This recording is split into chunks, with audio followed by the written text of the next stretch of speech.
Will the Committee on Budget please come to order? It is 9:02 a.m. on Tuesday, March 5, 2024. I would like to welcome our committee members. We have Councilmember Kia Aina, as well as Councilmember Toba, and also joining us is Councilmember Tupola. We don't have any other members participating remotely by video conference. So moving forward, pursuant to Section 92-3.7 of the Hawaii Revised Statutes, this meeting will be conducted as a remote meeting by interactive conference technology with the following procedures in effect for the meeting. And I would also like to welcome our committee member, Say. Members of the public will be allowed to provide oral testimony on all items on the agenda via two ways, remotely and in person in the council chamber. Remote and in-person oral testimony will be allowed when the agenda is taken up. Before testifying, each person shall state their name, and each speaker may not have anyone else read their statement, and they are limited to a 1-minute presentation on each item. All persons who have registered to testify remotely by video conference will be called upon first, and when your name is called upon, please monitor your screen and activate your audio feed when prompted. I will then give persons who have not registered an opportunity to offer testimony. Please utilize the raise hand feature on Zoom to be called upon. For those joining us via telephone only, please press *9 to indicate your desire to speak. I will then identify you by your last 4 digits of your phone number, and then I will call your phone number, and then please press *6 to unmute yourself when prompted. Some friendly reminders and tips. Please video conference from a quiet location if possible. And if you're watching the proceedings on Olelo, please mute your television on the time. Is it good? Okay. When you're called to testify. When the timer on the screen reaches 0, please conclude your remarks promptly. When the remote testifiers have testified, I'll proceed to in-person testimony in the council chamber. Persons who have not registered will be given an opportunity to speak following the oral testimonies for registered speakers. Under HRS Section 92-3.7, this requires all votes at remote meetings to be conducted by roll call unless unanimous. Therefore, I will first call for objections, and then if there are any, I will then call for a roll call vote. For those council members participating from the outside of the council chamber, in accordance with HRS Section 92-3.7, the meeting will automatically recess if we lose audio-visual contact with you, and we will not be able to reconvene until we reestablish contact. Therefore, please announce beforehand if you will be voluntarily signing out of the meeting. And if we do have any members remoting in, I'll repeat this information later. As for written testimonies, including the testifier's address, email address, and phone number, will be available to the public as described on the posted agenda. As a courtesy, please turn off all cell phones. Members, please note that item number 4 that was posted on the agenda, which was Bill 2 2024 CD1 on page 4 on the agenda, has been canceled and will not be considered for today. With that, I would like to also welcome our Council Chair, Tommy Waters. Moving forward to our first action item, agenda item number 1, we have Resolution 24-36, which confirms the appointment of Ms. Marie Kumabe to the Salary Commission to serve a term expiring on January 15, 2028. Also, members, we do have a proposed hand-carried, proposed by myself, and it is OCS 2024-021/3/4/2024, or / I should say, /3/4/2024 at 2:15 p.m. submitted by myself. And the CD1 makes the following amendments. This adds a new 5th whereas clause to reference the mayor's letter dated February 16, 2024, containing the nominee form for Ms. Kumabe's appointment to the Salary Commission, and also makes miscellaneous technical and non-substantive amendments. Once again, this includes the mayor's letter that was included for on February 16. With us, we have our appointee with us today. We have Ms. Marie Kumabe. Thank you very much for joining us today. Aloha, everyone. Aloha. You may proceed and share a few comments about yourself, and then we'll be able to ask you questions. Aloha. My old boss from 35 years ago had mentioned an opportunity to serve on the Salary Commission, and I thought it would be a great way to contribute to our community and a community service perspective. So my background is I came to Hawaii when I was young with the airlines. I worked for Continental as a purser or director of passenger service. I fell in love with Hawaii and my husband. We got married, and so have stayed here, raised my children here. I worked with the airlines for many years, and then from there I served as the director of HR for American Hawaii Cruises. And then I ping-ponged to the University of Hawaii. I served as the internship director for the School of Travel Industry Management. I've always had my foot at UH, and so I started my own company doing HR consulting, executive recruiting, and staffing. And my hat at the university is I serve as the faculty director for their executive masters in human resource management through Scheidler College of Business. So that's me in a nutshell. Thank you, Ms. Kumabe. Members, do you have any questions for the appointee? Okay, members say. Thank you very much, Ms. Kumabe. The question I'd like to pose to you this morning is a question that this council had to face. Do you feel that we could change the city charter or the revised ordinance of Honolulu in regards that instead of having us approve our pay, is the perspective following election year that the pay takes effect? You know, I'm trying to say, I don't want to be the one to just approve my pay, but you would have the pay take effect upon the next election for members of the council.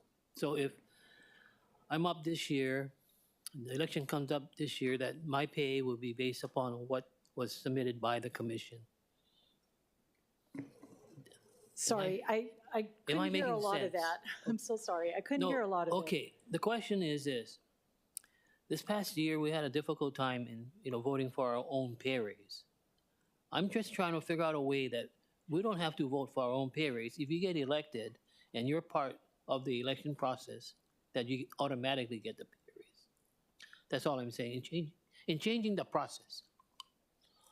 So your question is, what do I think of changing the current process? Yes. I understand. So actually, compensation, as you folks know, is a very complicated subject. In the HR arena, it is the most complicated subject. And so I do remember reading, I believe it was a Civil Beat article that specifically went through the process that the Salary Commission used when they looked at the pay. And I remember thinking, wow, and honestly, I thought, this is textbook perfect. The process was absolutely, what any expert would tell you is the way to do compensation review. Okay. Obviously, the problem is, it's very hard for a typical person on the street to really understand how that process works. And of course, I read all the media with, all the challenges of that. Honestly, in my role as an executive recruiter, I know a lot about how much everybody gets paid everywhere.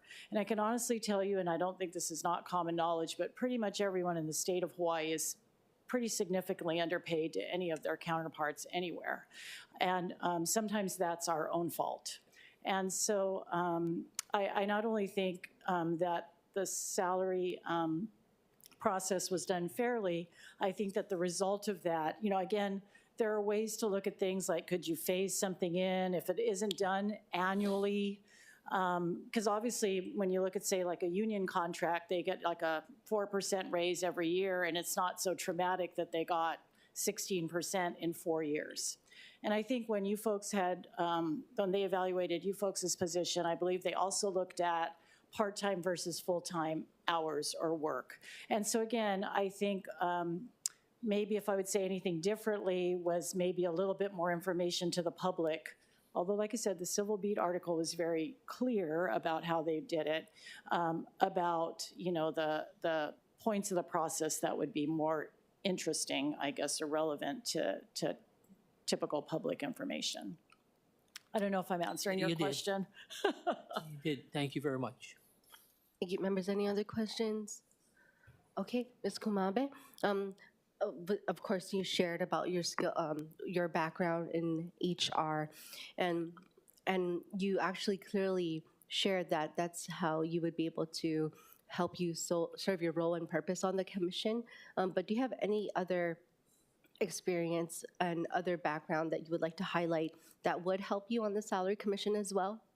So yes, our firm is rated the top executive recruiting firm in the state, and in that part of my role, we do a lot of salary reviewing, recommending to our clients what is the going salary, what do you need to pay, what, you know, if it's a national search, for instance, what is the national perspective, and then even in the negotiation process, looking at where can a salary flex and where can it not flex. So I guess that would be probably my practical experience beyond the understanding of the part of that. Thank you. And I know that, we just had our council meeting, and of course, we're having our committee right now. And so I hope that you're working on meeting with the rest of the council members too, relating to your appointment. Yeah, I believe the way it was explained to me is that the council members would reach out and then we would figure out when is mutually agreed upon. And so far one wants to talk to me. Absolutely, yes. And I think we're figuring out the best schedule for it, especially since we have all our hearings this week and next week too. But we look forward to those further discussions. Members, are there any other questions? Okay. Also, have you reviewed the parameters of the Salary Commission and its roles and the roles and duties for it as well? I have. Thank you. Perfect. Thank you very much. I really appreciate your responses. Okay, and I also look forward to our meeting too. Thank you. Aloha. Okay.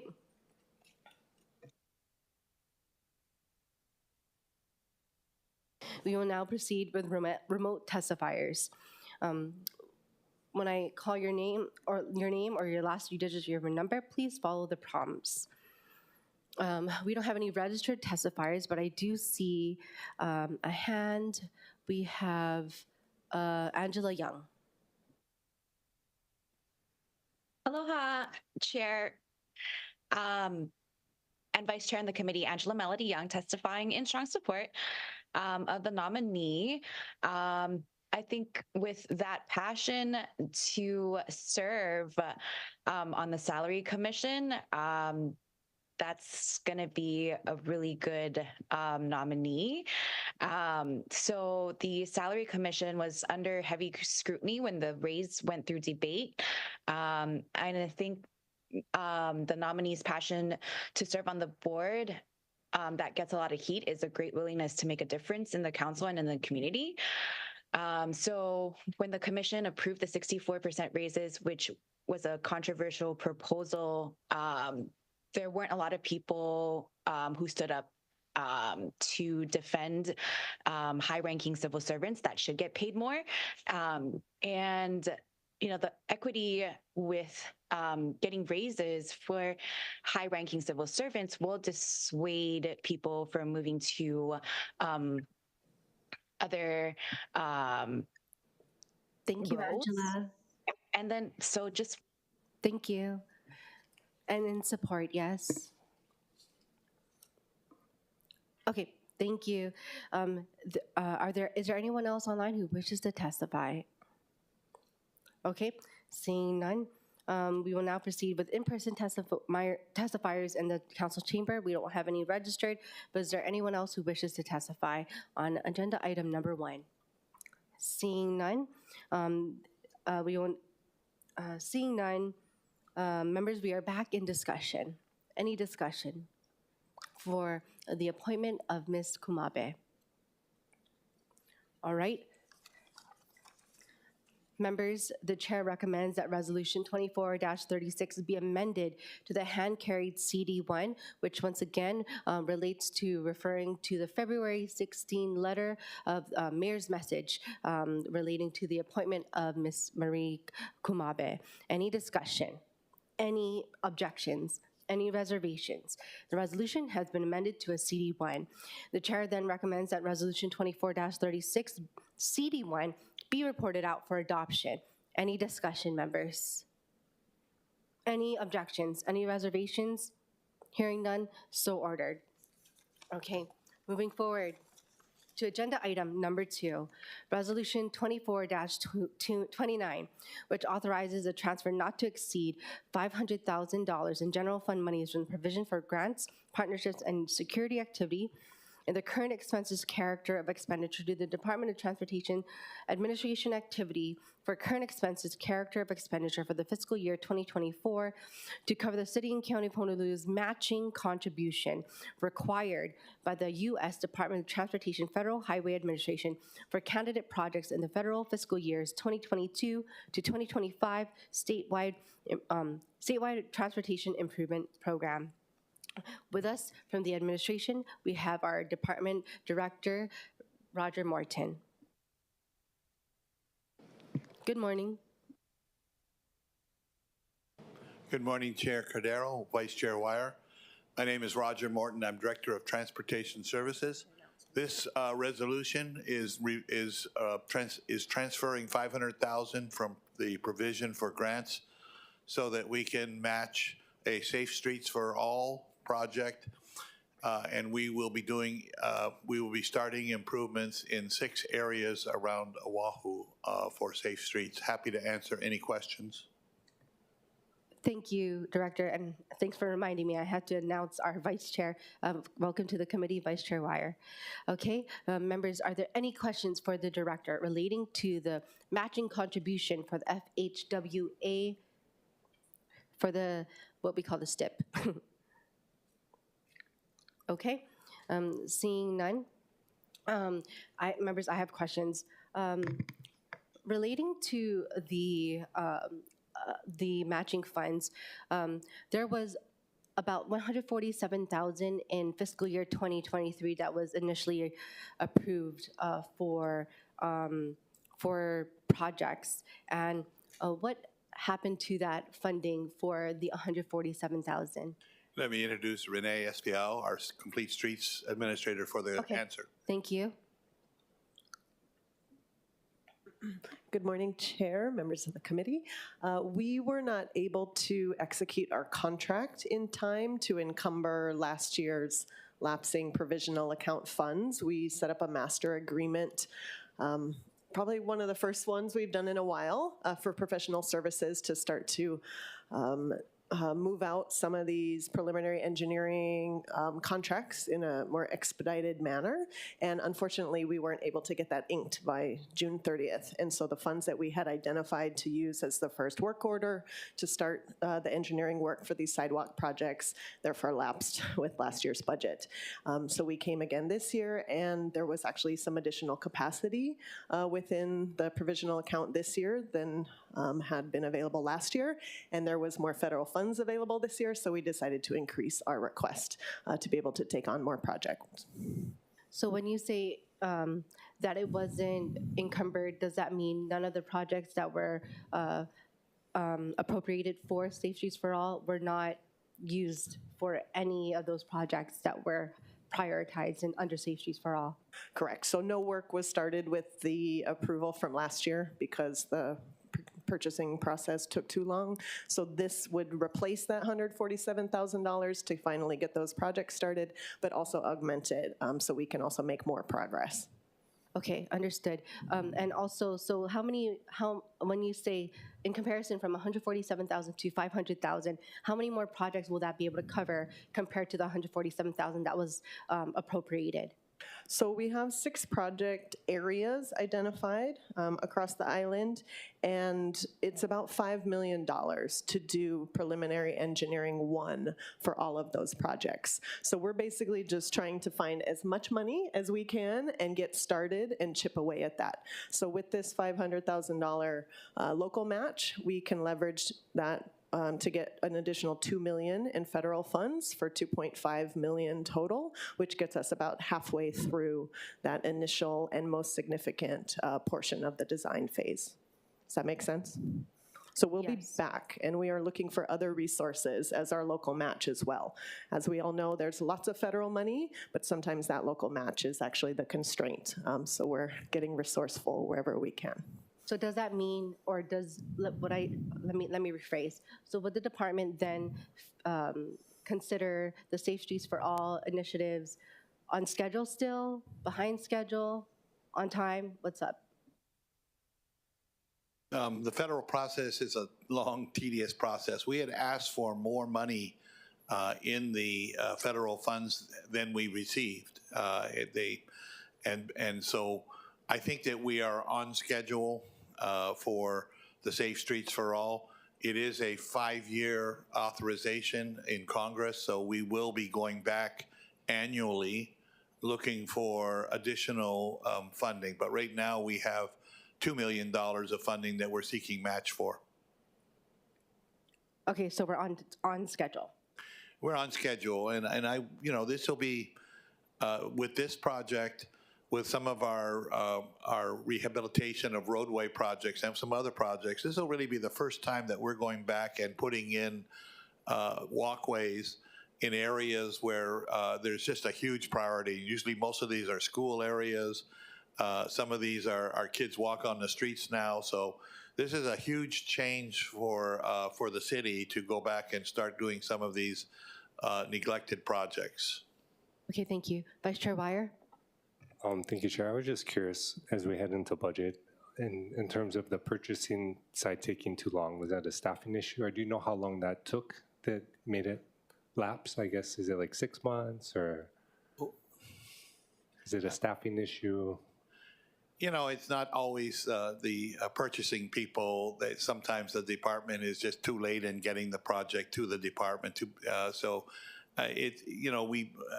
It's not a secret that we with all the federal money and with the COVID money that's come in, that we've stretched our BFS department a lot. And I don't think it's just a department thing. It's a citywide issue, but I totally understand that that we're providing them more projects, and I don't want to suggest that they're taking too long or that they just have too many projects. No, of course. I think it'd just be helpful to know in terms of where we need to be looking at staffing and beefing up in terms of. I know Director Kawano's here too. So I would defer to him for purchasing, but anything that the council can do for BFS in that area would be great. I think it's a staffing issue. It's that, but my view is we're committed on this project, and I don't really. I can get a detailed answer if you really want one, but No, I appreciate that. Maybe, yeah. Just a short answer. Appreciate that. So the big difference that I noticed was we were doing a master agreement. So if it had been a regular professional services contract, we could have encumbered the funds before everything got signed at the end of the year.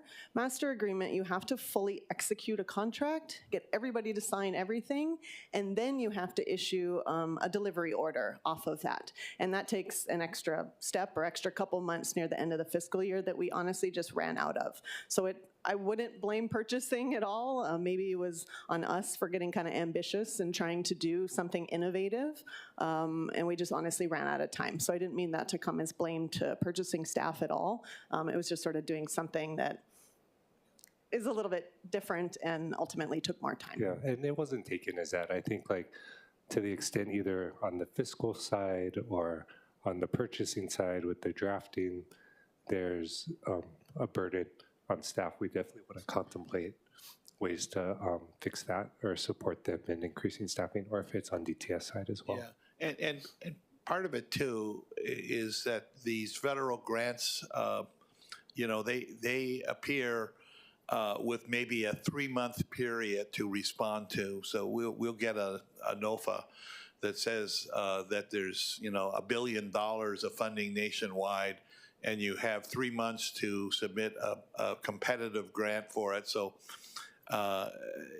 it's harder for us to plan for that than a programmatic grant request that comes in we basically know on a scheduled basis when it's going to come in and roughly how much it's going to be. But for some of these discretionary grants, we're competing with, over 1,000 other entities, and where we compete hard, but we just don't know exactly what the outcome will be. And the requests come up we know when they're going to come up, and we know that we're going to apply for them, but we just don't know what the outcome will be with the federal authorities after we do that. In this case, with Safe Streets, we asked for a lot more money. They told us to do some planning first, pull in our horns a little bit, and they gave us what they gave us. Okay. Councilmember Wire, did you have a photo, not photo, I'm sorry, a question for BFS? Well, I don't know if Director probably has specifics Okay. on this instance, Okay. but appreciate that, Chair. Okay, thank you. Okay, Council Chair Waters. Oh, thank you so much. Good morning, Director. I'm happy to support your request, but I think this is a teachable moment for us all. I recently read the audit of design and construction, and according to the audit, the process is very cumbersome and time-consuming. I know you alluded to purchasing through BFS, but can you recommend a way to streamline this process so that we don't have to do this again? I would think that the process is very, it's a complicated process. I don't feel competent to suggest how it would be improved, but I do think it would be worth looking at how it could be improved or at least simplified so that it was easier for everybody. In this particular instance, do you think the backlog occurred in budget and fiscal services or design and construction? These are DTS projects that we're going to undertake them. The DDC does not have a part of these projects. Okay.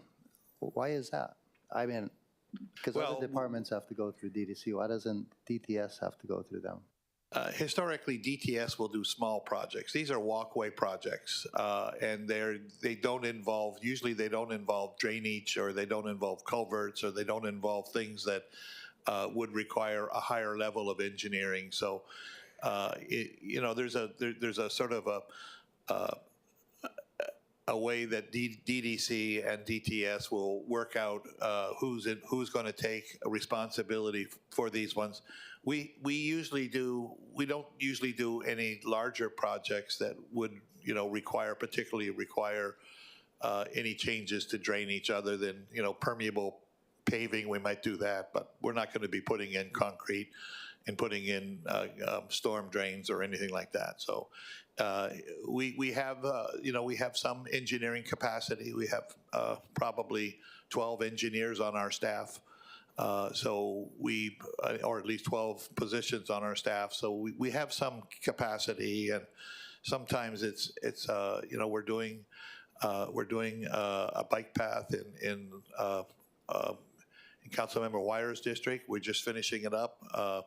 We hope to continue that. We're doing projects on the windward side and in Kailua. We do projects really around the island, but they're on the smaller in terms of significance. They're not large engineering projects. Okay, thank you. Just a small plug. We need a sidewalk in Kaimuki between Kaimuki Middle and Petrie Park. Yeah, we have a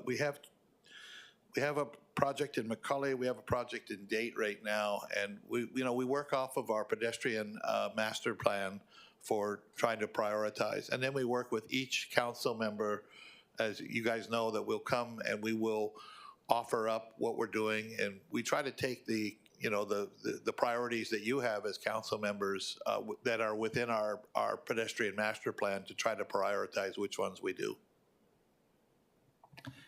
Thank you. Appreciate that very much. I mean, these are connecting two schools, and oftentimes you have kids going to the middle school and the elementary school, and they're walking back and forth. And right now they're walking in the middle of the street. But I'm sure you guys are aware of that. We have about 800 miles of streets in our pedestrian master plan, so it'll take us literally decades to, if we're ever able to get through all of those. Thank you, Vice Chair Wire. Just quickly, Chair. Since Director brought up the master plan, I was just curious, to what degree is equity part of that plan, and is it contemplated in just projects as the city goes forward? There's two parts to that. One is the plan itself is looking at just deficiencies in roadways. Equity is certainly a part of our prioritization plan. Absolutely.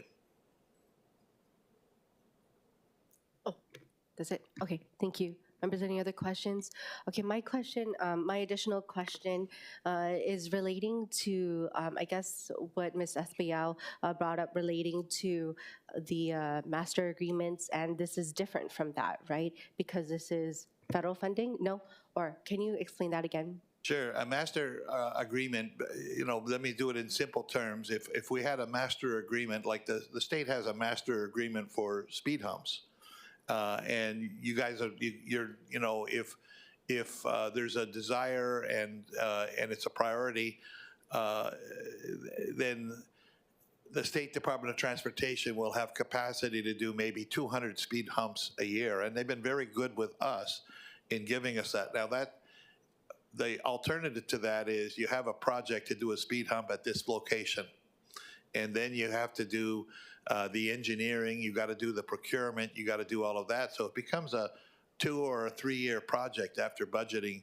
With a master agreement, for that one, it would tell you parameters, how many linear feet, and you would calculate that. And so the procurement process is done as a master agreement, and then there are delivery orders that are issued administratively to do a particular project. Same thing in this one, only this one has to do with technical studies is what our master agreement would be. But it's essentially the same idea that you don't have to do it for a unique location. You can do it for a number of locations in a master agreement, and you fulfill your procurement requirement, which everybody knows is a long process. So if you can do a master agreement and be able to use delivery orders after that, we do reveal to the council in our budgeting process what our priorities are and what locations we're looking at when we do that. But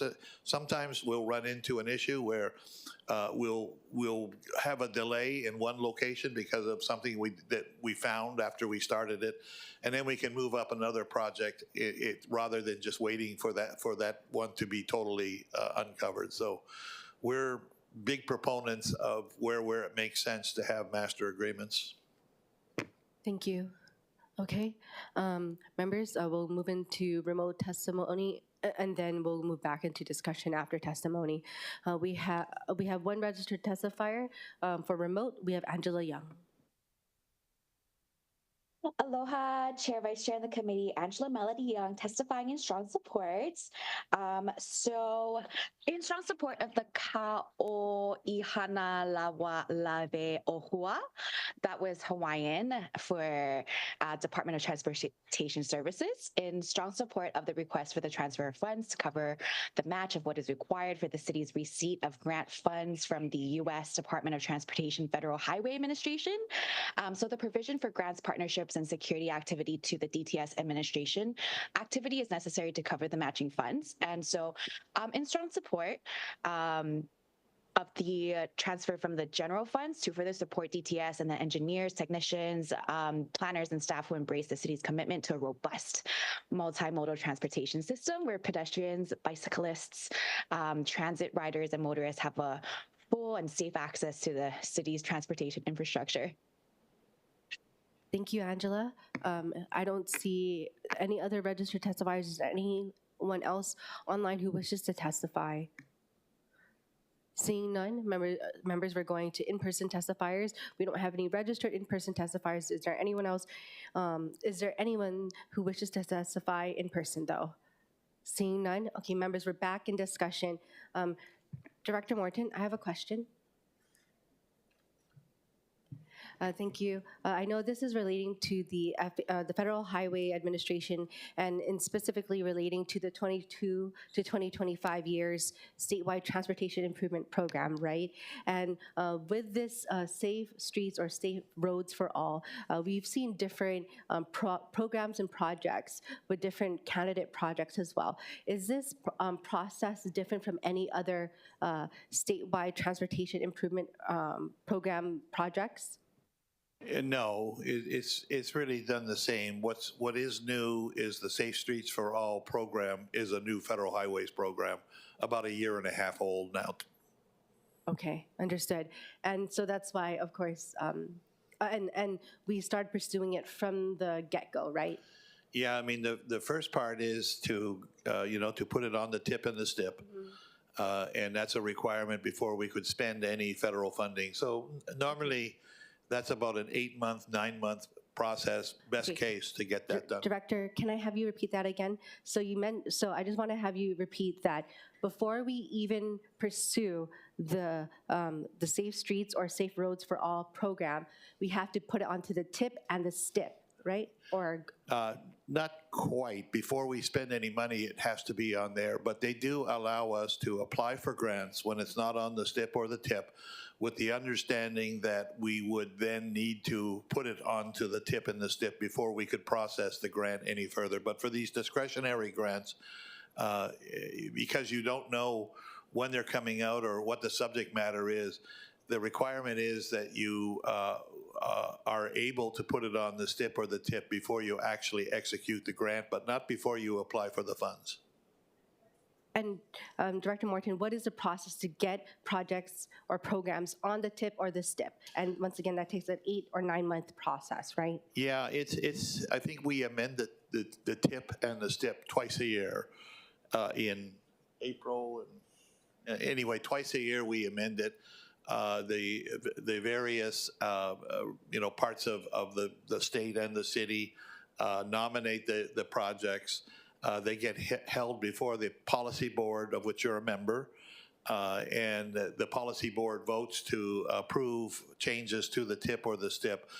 Usually, in the tip and the STIP usually have a 4-year life with 3 years active,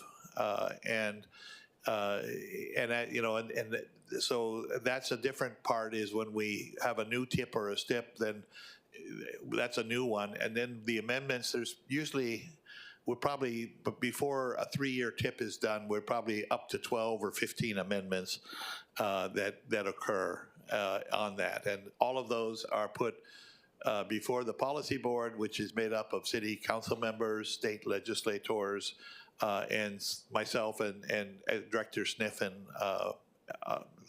Executive Director Kahakina, and I think that's what we have. So we have if I missed anybody, I'm sorry, but I think that's the membership. DPP. Is DPP? Okay, DPP.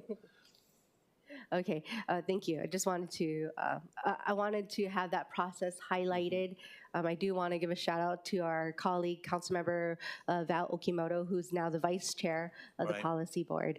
Okay, so thank you for that, highlighting that process. I really appreciate that. Members, any questions? Okay, Councilmember Say.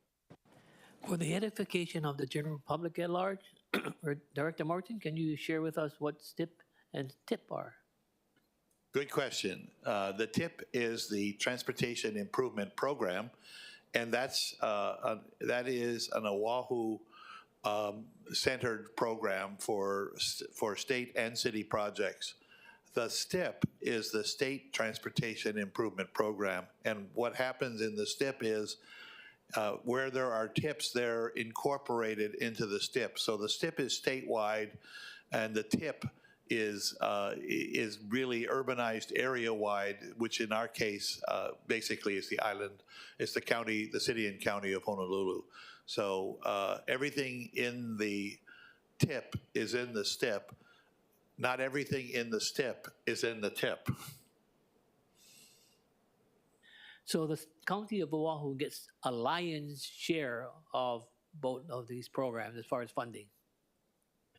Yes, we do have 80% of the population or something like that, and many of the programs are allocated by population.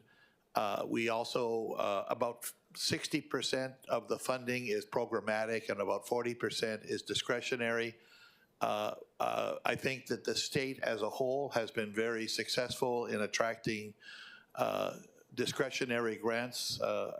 Part of that probably goes to Senator Schatz, who sits as the chair of the Transportation Appropriation Subcommittee in a key spot, for on that. But, I think the neighbor islands have been successful. They've done a lot of really creative things, and the city and county has been successful as well. Thank you. Members, any other questions? Okay, seeing none. Members, the chair recommends that Resolution 24-29 be reported out for adoption. Any discussion? Any objections? Any reservations? Hearing none, so ordered. Moving forward to agenda item number 3.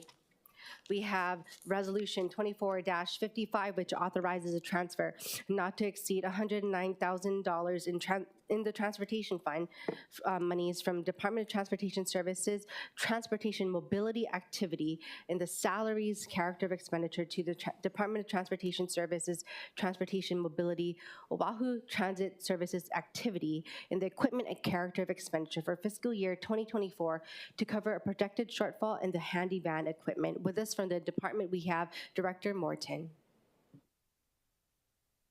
Oh. Aloha, Chair Cordero, Vice Chair Wire. This is, you can recall about a year ago, we had issues over the handy van phone answering performance.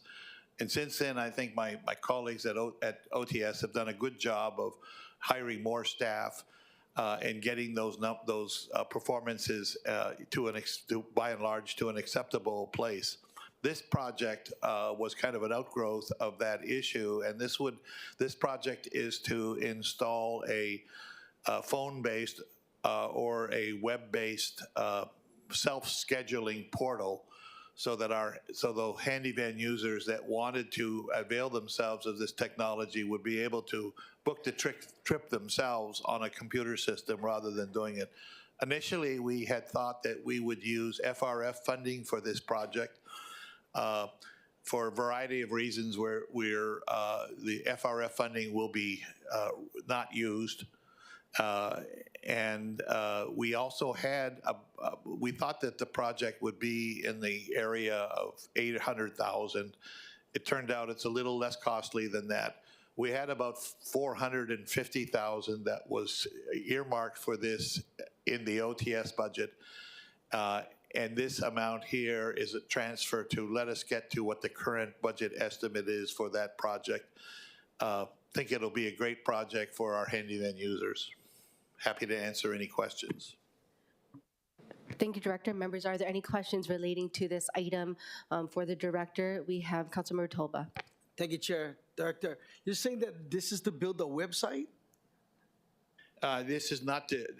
This is to add a module on our existing reservation system that would allow handy van users to use a website. How many handy vans are in your fleet right now, and how many are being used? Because I know last time you came in, we were talking about maintenance problems with handy vans and challenges with services. So. Yeah, there's about 210 handy vans, and that's not an exact number. That's close. That's to mine. We recently, within the last 8 months, we have received 48 new handy vans, which has helped immensely with that maintenance problem.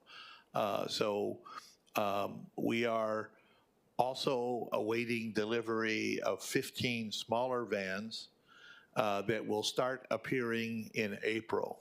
So we'll have, we have 48 that we just received. We have 15 more coming in April. We will still be looking at going out for an additional procurement for additional vans either this year or early next year. And the challenges of equipment, that was kind of the problem, right?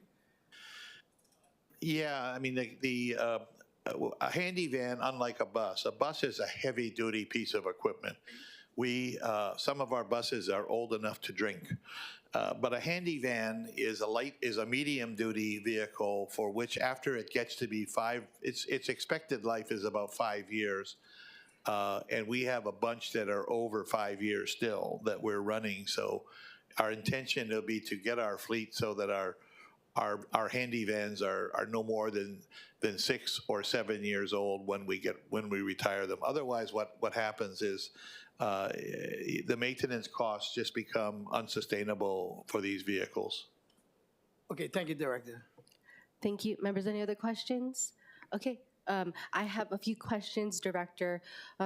As you heard in the resolution, or as you see in the resolution, it specifically shares that one of the character of expenditures, or activities, I should say, is for Oahu Transit Services activity. However, there's no activity with Oahu Transit Services within the Department of Transportation Services.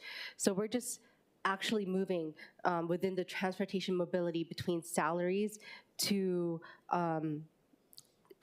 equipment. Yep. Okay, I just want to make that clear, yeah? Right. Okay, because there's no activity that's specifically titled under as OTS or Oahu Transit Services, correct? Well, OTS has a sub-budget that's included in the department's budget, and that sub-budget is I think by ordinance it's characterized as character of expenditure as current expenses because it is characterized as a contract. Okay, thank you. So we're not moving into current expenses, though. We're moving into equipment. Correct. Okay, thank you. Okay, and my next question is in relation to, I guess, the process or progress of the equipment. Has it already been purchased?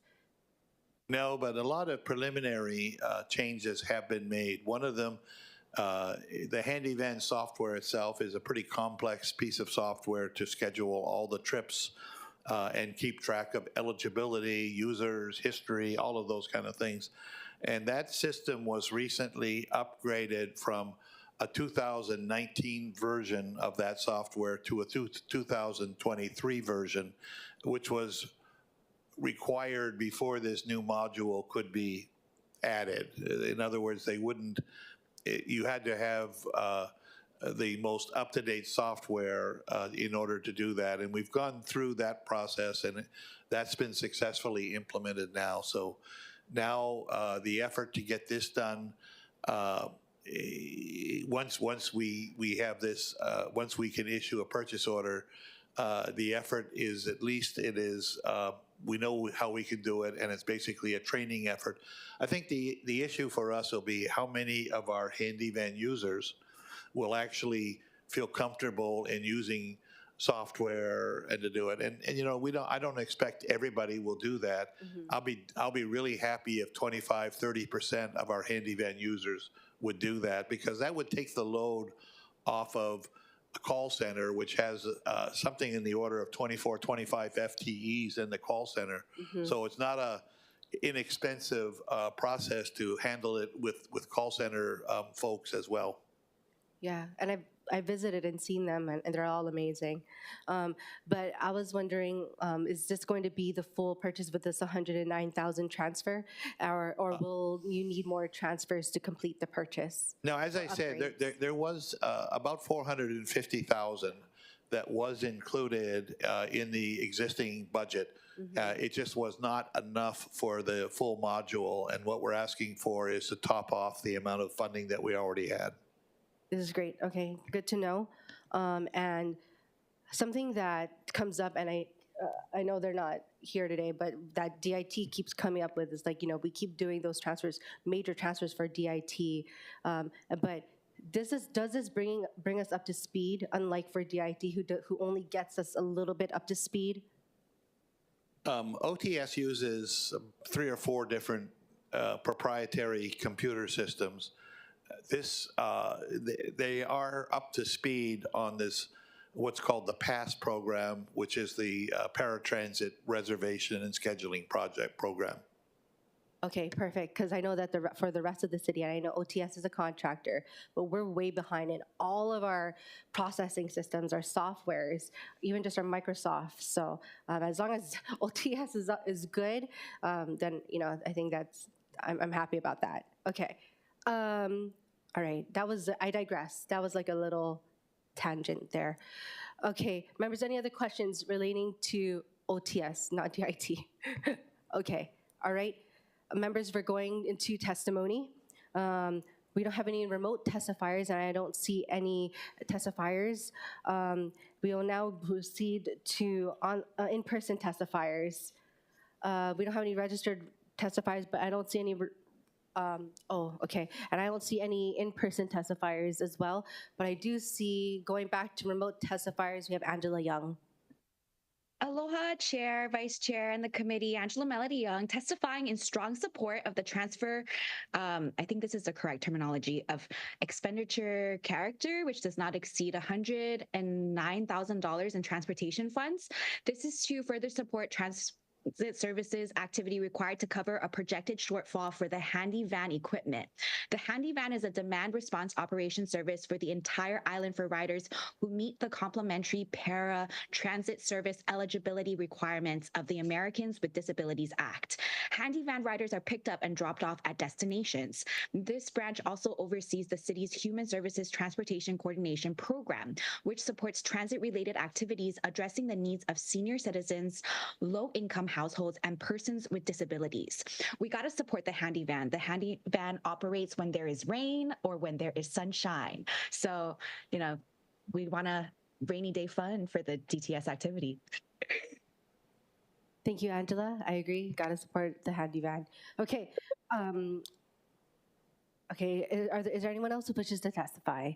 Okay. Seeing none, members, we're back in discussion. Members, any discussion on this item?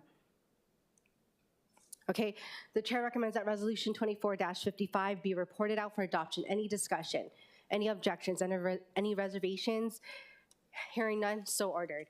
Moving forward to agenda item number 5, resolution 24-52, which requests the city administration to provide an update on fiscal year 2023 and 2024 capital budget appropriations for projects relating to affordable housing and homelessness. This was introduced by myself, and with us from the city administration, we have the Executive Director of Housing, Denise Cesare Matsubara. Aloha, good morning, Budget Chair Cordero, Vice Chair Wire, members of this committee. So the Office of Housing will be coordinating with the departments that have these appropriations. There's mainly 3 of them: the Department of Design and Construction, Department of Land Management, and Department of Community Services. We will be coordinating the information from them along with from BFS and come back within 60 days to present to you. Thank you very much. Thank you. Members, any questions about this item? Members, this is a great follow-up for a lot of the appropriations that have been provided in the last 2 fiscal year budgets, and would love to have updates on this. In addition to the resolution comment, are there any comments or additions that you all would like to hear? I know that our housing chair and vice chair for the committee had a great hearing about this just a few weeks ago. So this is a good follow-up update with all the actual funding and where all the funding expenditures have come from as well. Any discussion? No? Okay. Oh, yes. Okay. To our Vice Chair, Matt Wire. No, I just wanted to say mahalo, Chair, because I do think it's an important conversation, and I know that there's a lot of opportunity for us to work collaboratively to ensure that the budget really addresses 2 of the biggest issues our community is facing, right? Our housing crisis, and then of course responding to the homeless community. So mahalo. Thank you. Okay, I do have a few questions, Executive Director. First off, you do see our Exhibit A in the resolution, yeah? And my question is there a particular reason why certain projects have a narrow scope while other projects have a further general description, such as, some are for particular areas such as regional planning, in Ivalay or versus affordable housing or affordable housing for homelessness? Is that in relation to the types of funding and expenditures that is required for such descriptions? So to answer your question, I believe that these appropriations, some of them were made in collaboration with the administration and some of them were made by the council. So I cannot answer specifically why they were set in that fashion by council, but it does make sense, particularly for the infrastructure appropriations, because that's the three areas that the state has identified as their priorities under the TOD Council, the Interagency TOD Council, for which the city is a part of. Understood. And then do we know just in total how much of the appropriations for fiscal year 23 and fiscal year 24 have been encumbered and expended? Offhand, we don't have that information, and that Okay. is something that we're working with BFS on to Okay. verify. Understood. Thank you. And since the appropriations in FY23, which we referred to, have you seen any key difficulties identified regarding increasing our housing stock? In this budget or in general? I mean, where do I start? I guess in general. In general, for increasing the supply of housing, I mean, there's a myriad of problems or challenges, I should say, ranging from policy, our own administrative rules, subsidy levels, the availability of land classified for urban development. There's a myriad of problems. A lot of them were outlined in our housing plan that we published in November. And we're also working towards a more comprehensive plan. The demand studies updated demand studies are in progress. They were supposed to be out at the end of last year. My last checkup with DBED and HHFDC on the SMS study, those studies are all late, but we're looking to see how the out-migration has impacted our demand for housing. And also, we've been working with the council on some of the policies affecting the ability for us to really facilitate delivery of housing. But it's not only at the city level. There's also an important bill. It's a mixed use bill at the state level that allows the city, if it's approved, to do its planning and development of mixed uses along with housing, such as having a grocery store or a child care center, or even government offices where residents can renew their driver's license. Take that all into account when we engage in housing. Right now, we can't do it. So if you look in the budget, some of your appropriations, the proviso calls for mixed use. We don't have the authority to do that right now. So we're working at the state level to try and change that. So any help that you folks can lend in that direction would be appreciated too.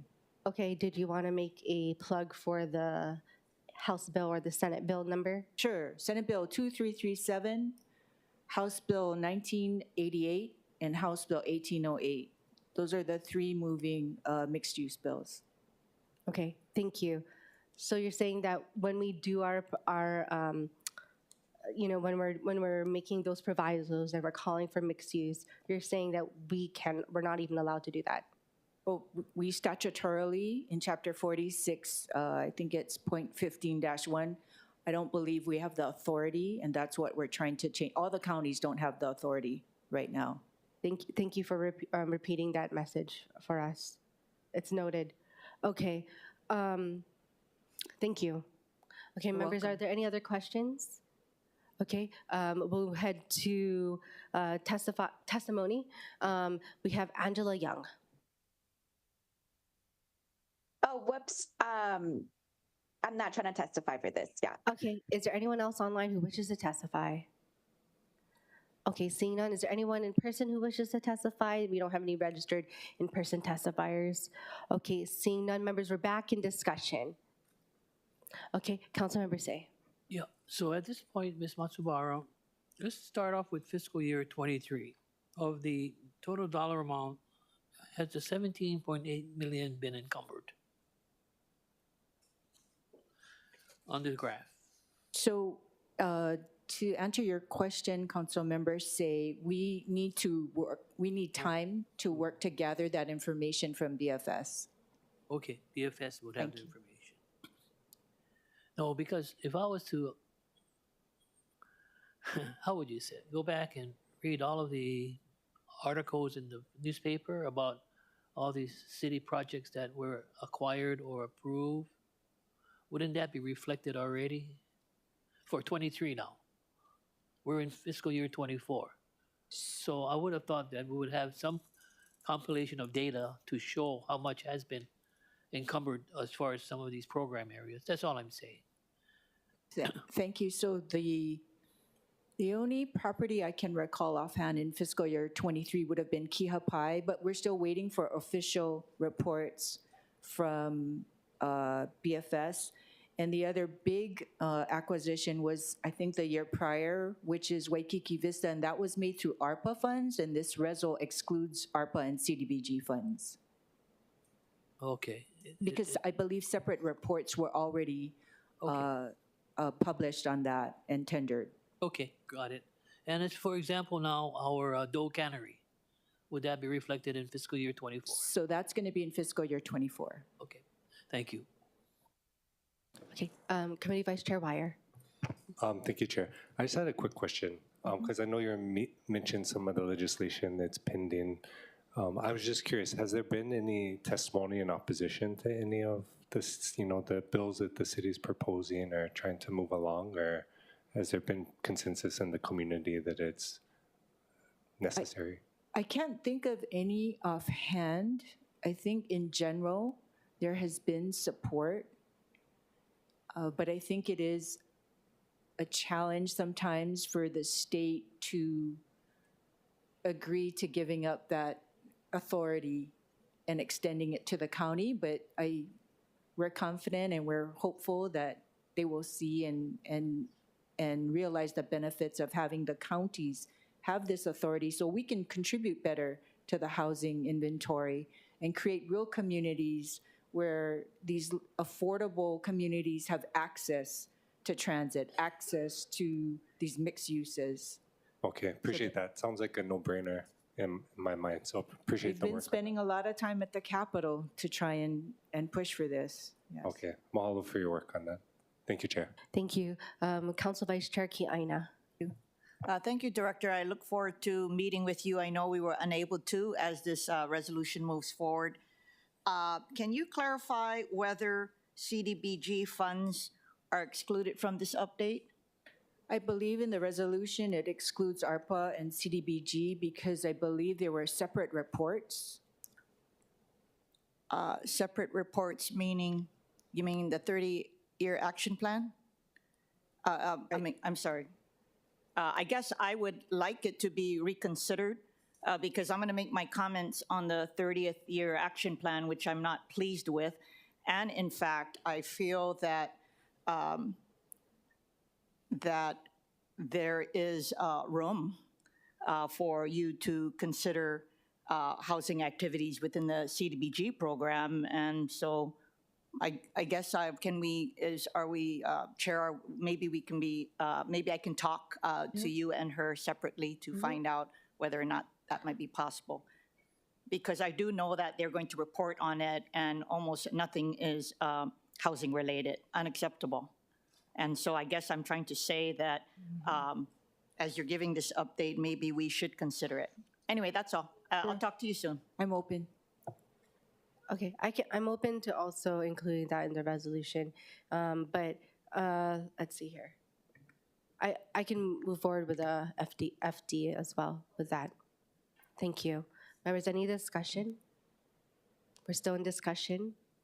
Okay, moving forward then, the chair recommends that resolution 24-52 be reported out for adoption. Any discussion?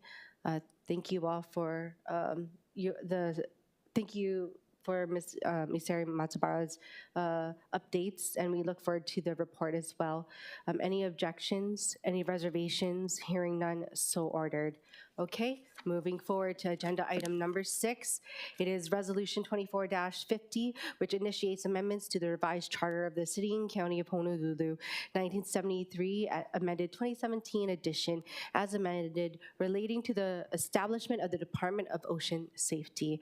With us from the administration, we have our Managing Director, Mike Formby.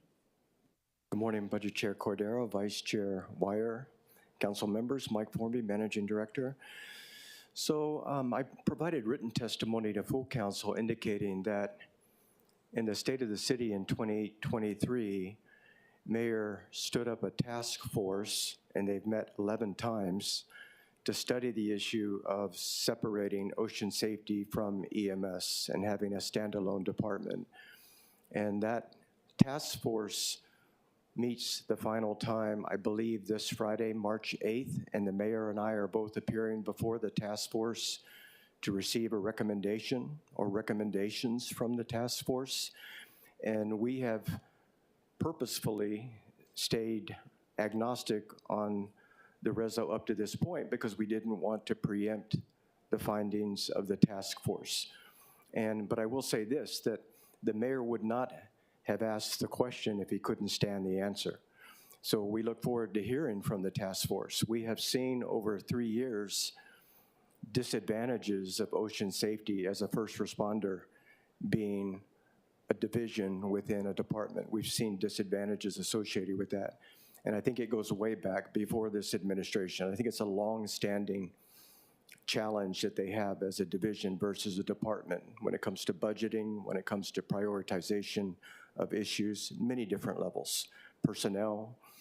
And so we're prepared for whatever the recommendation is, and then I think at the next committee meeting, we'll come back, we'll be able to update the council with the recommendations of the task force. They're going to be preparing an executive summary, and we look forward to moving forward. I think you know there's 2 options. It can be done through the mayor and his powers under the charter, but it would not have a commission, would not go to the vote of the people, would come to council. The reso provides for the charter option, which goes to the people, and there's a commission. That's the difference between the 2. And the only caveat that we've asked the task force to consider is that putting it to the voters as a charter amendment requires more than 50% of the voters to agree. And so it's maybe a higher risk going to the voters than it is to do it to the mayor's powers, and that's why we want the task force to weigh in and tell us what they think. We're very much interested in what the men and women of ocean safety think about how this should be done, if it's going to be done. So that's the administration's position, and I'm open to any questions, and I believe we have Director Jim Ireland here and also Chief John Titchen of Ocean Safety. Thank you. Okay, before we move forward to the other administration members, are there any questions for the Managing Director relating to this item? Okay, I'm going to go with our committee member Say and then Councilmember Tupola. Just one question for the task force. Just one question for the task force. If a department is created, would the minimum qualifications of the present lifeguards, they're not going to be jeopardized as far as their positions, but will we be adding more responsibilities as a department now? A case in point, which we are having a difficult time in regards to the Department of Parks and Recreation, park rangers. Can they become park rangers or beach rangers? Ala Moana Park, that's adjacent to all the different. I'm just trying to figure out what other qualifications may be needed to substantiate these officials becoming a department. Council members Say that's a good question, and I don't believe I have the answer for you. I will tell you that I don't believe forming a standalone department in and of itself affects the staffing, the qualifications, the certifications. I think it will affect the administrative side in that there would be a separate deputy and a separate director with administrative staffs to support them. I would defer to John Titchen on the question as to whether or not it would affect the responsibilities of the staffing. I think he might have more information, but I don't anticipate that. And hopefully, if that is an issue, the task force will address it. Okay, Thank you, Councilmember Say. Councilmember Tupola. Thank you, Chair. Thank you, Managing Director, for being here and for submitting testimony. I appreciate you guys' sharing your communication with us. In regards to the task force, can you describe to us how many people were on the task force? How many were lifeguards? Just, it meant a lot to me that you said, we want to hear the voices of the men and women from ocean safety. So I just wanted to know more about the composition of the members, not the report itself, just the members. Sure, and Councilmember Tupola, Jim Ireland and John Titchen can help you on that. We did try to we did defer to HESD on the composition of the task force, and we did want to have a well-rounded task force. But I would say that in addition to the task force, we have ongoing conversations with ocean safety lifeguards. They do come and meet with the mayor and I and express their opinion and their position. So I think it's taken it all into account, and we intend to do that. But I'll let Director Ireland tell you what the composition is.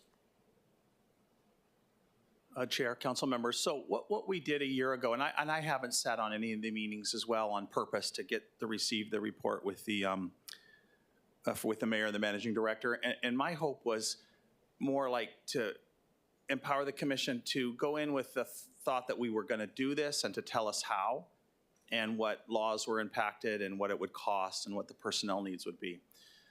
So from the administration, we put a representative from Corporation Counsel, from Budget, and from Department of Human Resources. So there were 3 people from those. I asked the HGA shop steward for some names from the active lifeguards that we could put on the task force. So I believe we took 3 names from that list. Chief Titchen provided a list, and we took 3 names from that list, and then I provided a few names as well. So I believe there's about 12 people on the task force, including Chief Titchen, Kurt Lager, who's the Assistant Chief of Lifeguards, Ralph Godo, the former administrator, Dr. Libby Char, who was a former Emergency Services Director, as well as I think 3 active or former lifeguards. Brian Phillips was a former lifeguard. He's on the committee. So I think there's about 12 people, but it was, I think, a good representation of folks from the city who could share their expertise on the nuances of creating a new department, cost, personnel needs, and any laws that would need to be changed or impacted. Specifically, you know, I was concerned about the last department, if we could add another department under the current charter, which it looks like we can. And then, of course, people who have been in the field or worked in the field in the past who know the benefits of what they could perceive as having their own department and what that could do differently for them in the future. So about 6 lifeguards were on the task force then? I believe so. Former, if not current? Yeah, right around 6. Yeah, so half. We also tried to balance it for life experiences. We wanted representation, you know, both genders, obviously, and so we really tried to get a well-rounded group of, you know, I think we had a lifeguard lieutenant there. We had a former jet ski operator, a former union steward, a current union steward. So we really tried to get a good representation. Now, if we wanted even better representation, the issue then would have been, you know, we would have had a committee of 30 or 40 people. So we wanted to keep it small so they could really focus on the task at hand. Yeah, thank you for your answer. Thank you, Chair. I have follow-up questions, but I'll wait until we proceed forward. Okay, members, are there any other questions? Okay, Committee Vice Chair Wire. I just wanted to ask for a little clarity on what was said earlier. So it sounds like I'm hearing that you're saying that mayor could reorg and create the department without a commission, but if there's a commission, it would need to go onto the ballot for 50% of everyone that votes +1 to support. Is that what I'm hearing? And could you just kind of lay that out again? Yeah, so Vice Chair, my understanding, and if I'm wrong, I will come back to you and tell you that I'm wrong, because I don't like to give misinformation, but Charter Section 4-202, executive reorganization power, allows the mayor to propose to the council that there be a reorganization of departments. And that would come to council, and it provides that such proposal or proposals shall take effect upon approval of the council or 60 days after transmittal to the council unless rejected by a 2/3 vote of the council's entire membership. So it would still come to council. The mayor doesn't have the power under charter, to my understanding, to create a commission. He doesn't have that power. He can create a board, but not a commission. So if it goes to the voters, you can stand it up as a separate department with a commission. If it goes to the mayor, it would be a separate department, like most departments, without a commission. And I just want to say this too, that I don't want it to be an oversight on my part, is that when we talk about this, we talk about ocean safety getting its own department, but we never talk about the fact that EMS and health services get their own department. So there's actually two goods that could come out of this if we decide to go this way. Both are first responders, and both would have their ability to speak to the administration and to the council, just like fire and police. So there's another side to it too, which is EMS, whether or not you believe that's beneficial to EMS and health services. But that's my understanding, is that we can do it two ways. I think if you go to the voters, and I think you might have read in the Star Advertiser article this morning that Natalie Iwasa already came out opposed to a charter amendment. And I think she even advised voters that they should vote against it. And one of the challenges is that if you go with a voter referendum of sorts on a charter amendment and the voters say no, then for us to come back as an administration and propose it would be going against the wishes of the voters. So it's how you want to do it, how much risk you want to take in doing it, what you want it to look like. Are there cost savings by not having a commission and just having a department without a commission? Those are matters that we've discussed with members of the task force, and we've asked them to take that into consideration and make a recommendation to the administration, and we'll happily share that with you. We're willing to go through this entire process, have a very healthy discussion, and then based on council's preference and the mayor's recommendation, do what's best for the city. Okay, I appreciate that, Managing Director. A specific aspect I don't think I've really fleshed out with the community or heard much in testimony. Hopefully we'll hear some today, but do appreciate that point to further discuss, and then also appreciate Councilmember Tupola's leadership on moving this conversation forward. So thank you, Chair. Thank you. Council Vice Chair Kiaina. Thank you. Managing Director, I just want to clarify, are you recommending that we consider deferral of this measure until the task force completes its recommendations? I don't know that I'm recommending that. I would defer to the chair, but I would just say we have 2 more committee meetings. So I think there's plenty of opportunity to come forward with the executive summary from the task force and discuss it without holding back on the time frame, but I defer to the committee on that. Okay, thank you. Council Chair Waters. Thank you very much. Good morning. Good morning. Just for the record, I do support ocean safety having their own department. But having said that, if the task force recommends the same, is the mayor and the administration willing to create a separate department without putting this to the voters? We are willing. If the task force makes a recommendation, we're going to take their recommendations very seriously, and we would be willing to do that through the charter, because the charter is also our city constitution, and we would be willing to do that if that's what the recommendation is. Okay, as you outlined when Councilmember Wire was asking, there's 2 ways that we could create a department. One, the mayor can do it with the council's approval. Right. And the second is we put it to the voters. Right. My question to you is, if we don't put it to the voters, is the administration willing to support it on its own with the council's approval? So I would like to read the task force executive summary before stating that, but I can tell you personally, my conviction is yes, because I've seen the disadvantages of ocean safety not having its own department. And I think that's true for EMS as well. They're both first responders. They both have amazing, tough jobs, and I think they should have equal access to the mayor, equal access to the council. I think there's many reasons to do that. I agree. Because we're having a charter commission in 2025, every request for a charter amendment by the council has to go before the mayor anyway, right? The mayor can say, no, we're not going to put it before the voters. So, you know, just an interesting fact I thought I wanted to point out to folks. Okay. But appreciate your candidness. Thank you. Thank you, Chair. Thank you. Thank you, Chair. Also, Councilmember Tupola. Thank you so much, Chair. Question for Chief Kitchens, please.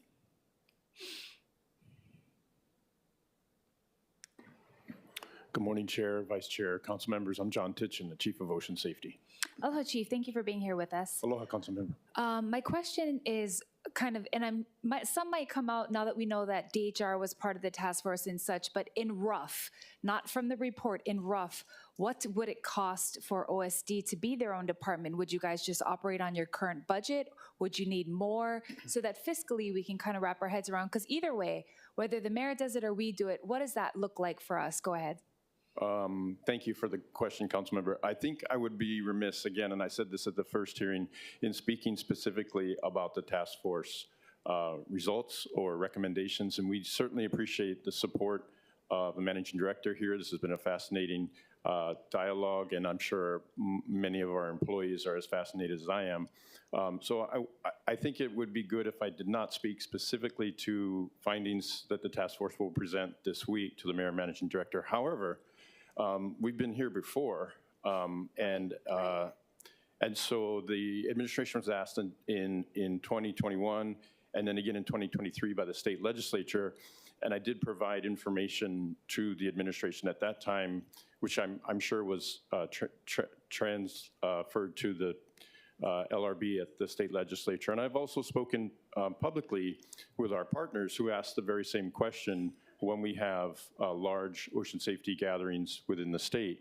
And by my estimation, we should move slowly on the formation of a new department. And I've estimated in the past, in my professional capacity, that we're looking at 9 to 10 administrative positions that would support a new department, which is really on the order of $1 million or a little more than $1 million in salaries.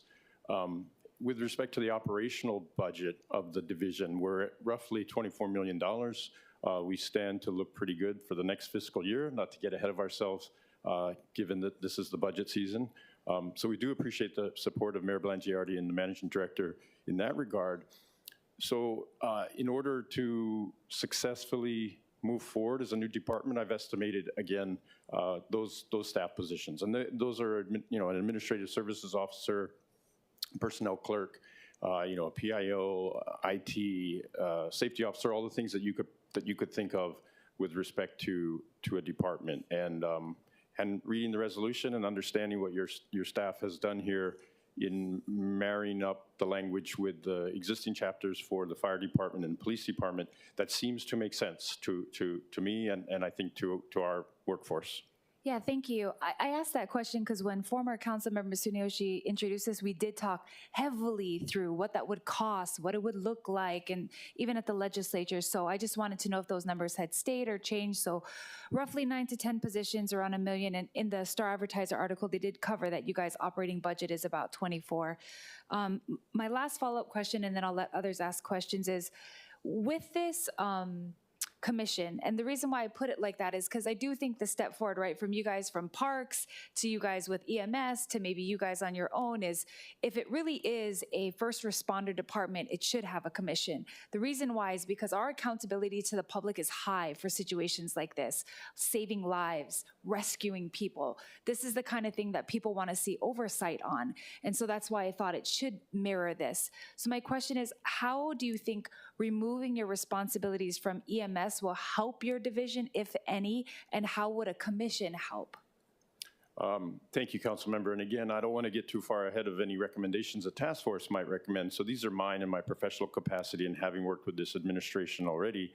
And I don't want to speak for EMS, but our lifeguards work every day with EMS. We work right alongside, amazing men and women at EMS. And from an operational perspective, what I see is improvement of public services within this community. Elsewhere in the United States, particularly on the continent, I would say it would require quite a bit of study. To us at Ocean Safety, we're an island of 1 million residents, 600 square miles, sometimes 250,000 visitors here, the vast majority of whom are coming to go to the beach. UHERO tells us that. UHERO also tells us that residents recreate at the beach. The vast majority of Oahu residents choose to go to the beach. So yes, as Director Ireland said, we believe this is a natural evolution in the service that we provide as lifeguards. I would love the chance to address Councilmember Say's question about any future responsibilities that our ocean safety officers might have. But with respect to your question about improving EMS, again, from our perspective, the service that EMS provides now is extraordinary and instrumental. And we've listened to the testimony of Director Ireland and the administration talk about the increased number of cases that they deal with. We too are facing that on our beaches. And we are coming out of COVID. We have yet to see the return of the Asian tourist market. We are very likely to see increased numbers of visitors.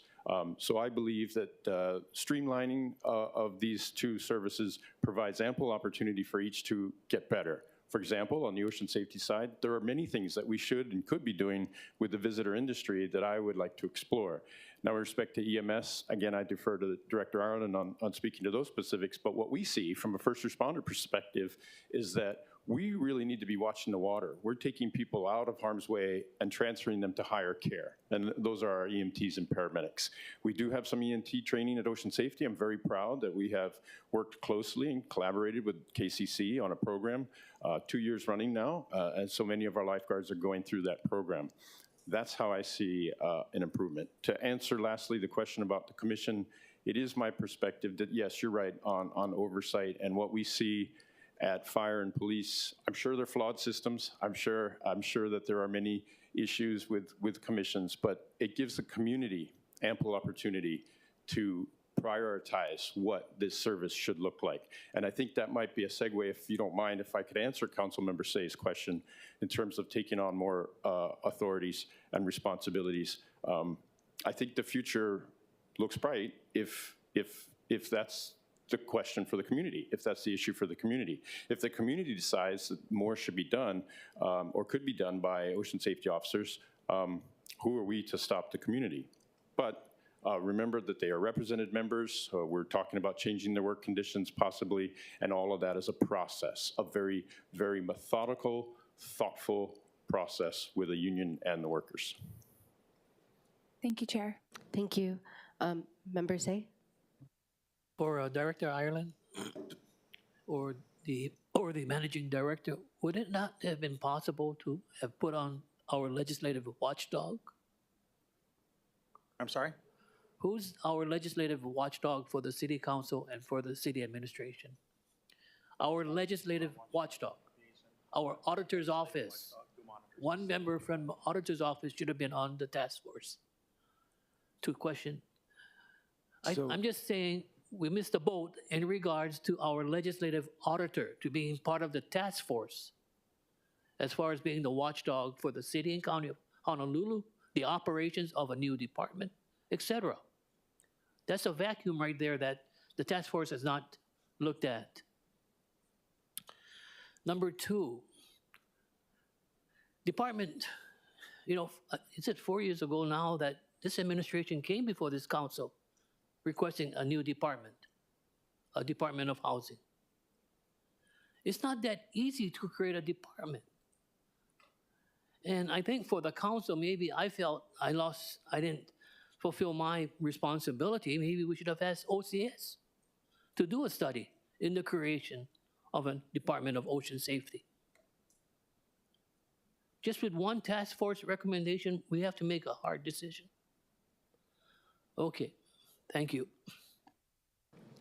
Members, any other questions? Okay, members, we'll move to testifiers.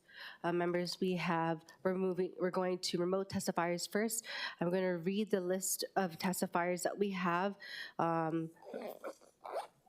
First up, we have, and if I say your name incorrectly, please just correct me.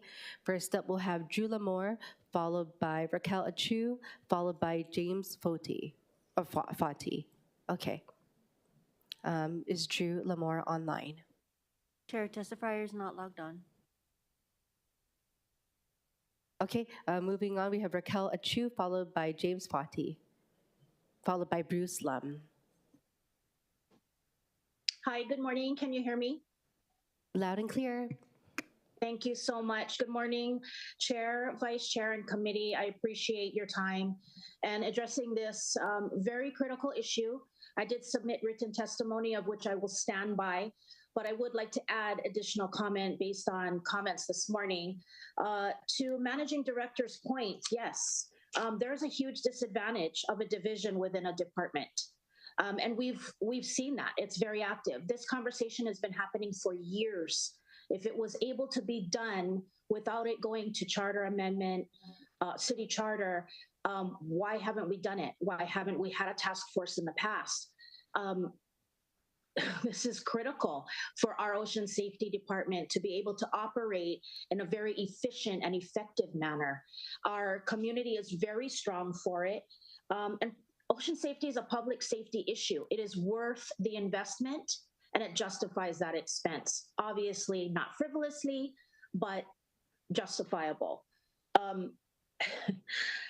have very deep concern with how in the past years, getting things to be done for ocean safety has lagged and, in my opinion, very unreasonably delayed. And I believe being on their own department would significantly increase their productivity and their success. Thank you. Thank you for your time and your testimony. Next up, we have James Fati, followed by Bruce Lum, followed by Charlene Chun Lum. Chair, testifier is not logged on. Thank you. Okay, we have Bruce Lum, followed by Charlene Chun Lum, followed by Joey Cadiz.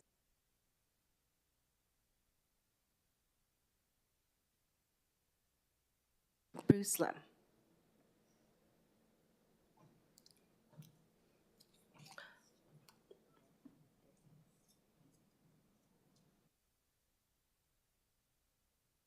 Bruce Lum, please proceed.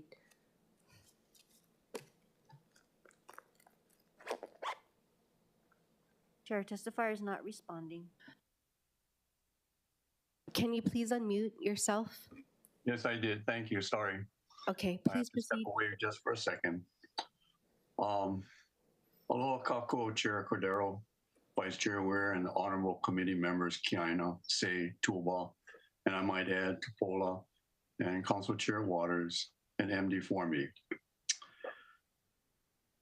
My name is Bruce Lum, co-founder of Save Ala Moana Beach Park Hui. I am testifying in full support of Resolution 2450 and all its particulars relating to the establishment of a Department of Ocean Safety.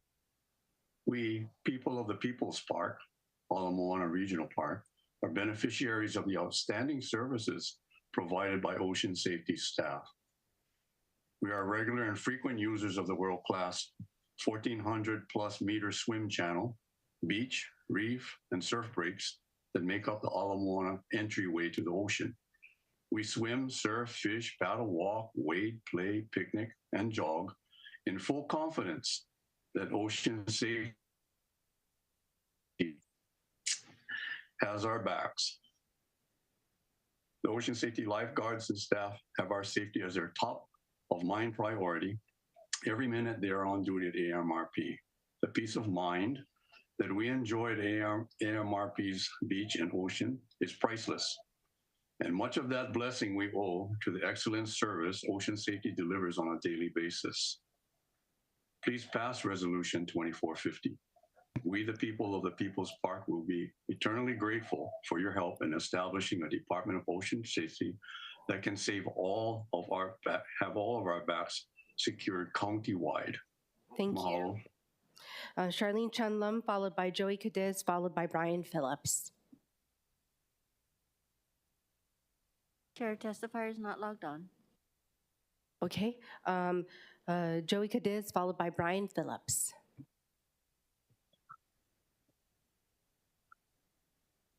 Hello, Council. Mahalo, Director Formby, for your words earlier. Just wanted to show my support for Resolution 2450. Just kind of reiterating for far too long that ocean safety has been kind of swept under the rug in different departments, having been with Parks and Rec and now with EMS. And as first responders, we have a unique responsibility of ocean-related operations. And I think it's critical that we're supported in an autonomous manner.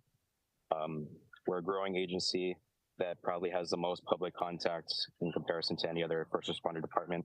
And for the sake of public safety, creating our own ocean safety department would genuinely allow us to do the best job we can, both for our local communities and our visitors alike. So, basically, mahalo. Thank you very much. Next up, we have Brian Phillips.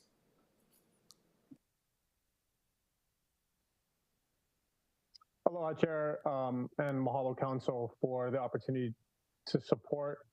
I support Resolution 2450, and this issue has been brought up multiple times as discussed through this body, twice with Councilmember Suniyoshi, and now once with Councilmember Tupola. So mahalo for bringing this important measure back to the surface. There's been ample time to study this. There's been an effort from the legislative body to ask questions on this formation of a department. I sit on this task force, and I'm confident that we will present an unbiased opinion on whether or not we should create a Department of Ocean Safety to this administration. So I look forward to sharing those results. I'm the former bargaining unit 15 president, a former lifeguard of 19 years, and this issue is close and dear to my heart. I'm available for any questions if necessary. Thank you.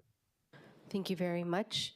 There's no further registered remote testifiers, but if there's anyone online who wishes to testify, please use the raise hand feature. I see Angela Young.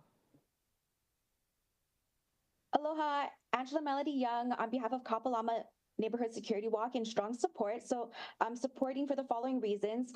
Ocean Safety and Lifeguard Services Division reports to the council it routinely performs rescue actions and response to drownings.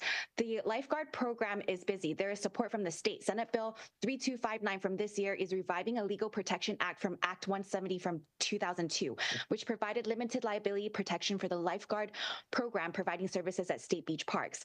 Right now, the Emergency Services Department is responsible for the lifeguard program for emergencies arising on the beach and near waters, and for conducting training, education, and risk reduction programs related to ocean safety. From a first responder perspective, can the internal infrastructure sustain this method and strategy of an independent functioning emergency response team for the lifeguard program? Can it run on its own, or does it need resources from the emergency response team?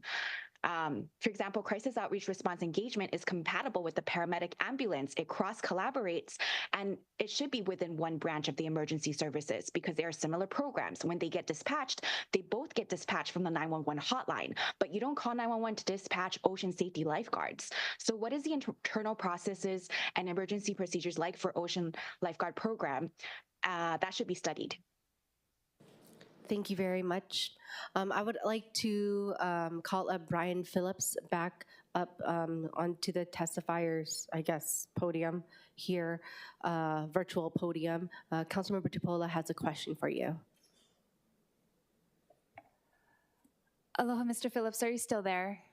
Can we unmute Mr. Phillips? Okay, thank you. Yes, I am. Quick question. I'm not sure if you're the current bargaining unit person for lifeguards. I just want to know, do the lifeguards collectively bargain with other law enforcement officers, with DLNR, or who? I know HGEA supported this resolution and they're in support, but who are you guys with right now? And could you just give some background for the council, please? Sure. So I'm a former employee of the city. I resigned after 19 years of service. So I do not currently sit as an active member with the HGEA, but to answer your question, the lifeguards are with bargaining unit 15, which is a lifeguard-only bargaining unit, standalone. They were formerly with state sheriffs and DLNR, but I do not represent the lifeguards, but in my former capacity, I did. So they're in their own bargaining unit then? Correct. Okay, thank you. Thank you, Chair. Thank you. Members, okay, we're back in, oh, wait, hold on. We don't have any registered in-person testifiers, but is there anyone in person who wishes to testify? Okay, members, we're back in discussion. Can I ask Mr., since we had him back up, I wanted okay. to ask Mr. Phillips. Mr. Phillips, we have a question for you. Is that, wait, Mr. Phillips? Yeah, Brian Okay, Mr. Hello. Phillips. Yes, okay, Councilmember Wire, or Vice Chair Wire. Thank you, Chair. And then I may ask Mr. Cadiz if he's still available, but I know he was on his phone, so if not, no worries. But Brian, did you have an opinion or thought about the need for commission versus no commission? Because in that situation, be either, right, the commission appoints the director or the council appoints the director. And, you know, I don't know if you heard earlier, but MD saying, you know, if it goes through the charter amendment, putting on the ballot versus being created in the reorg.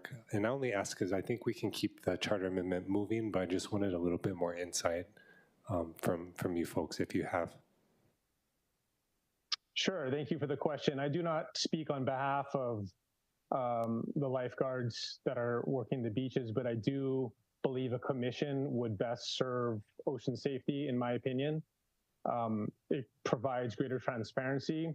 And the thing about this commission that we can take into consideration, if I may offer an opinion, is we have an opportunity here in Hawaii to create a commission of watermen and waterwomen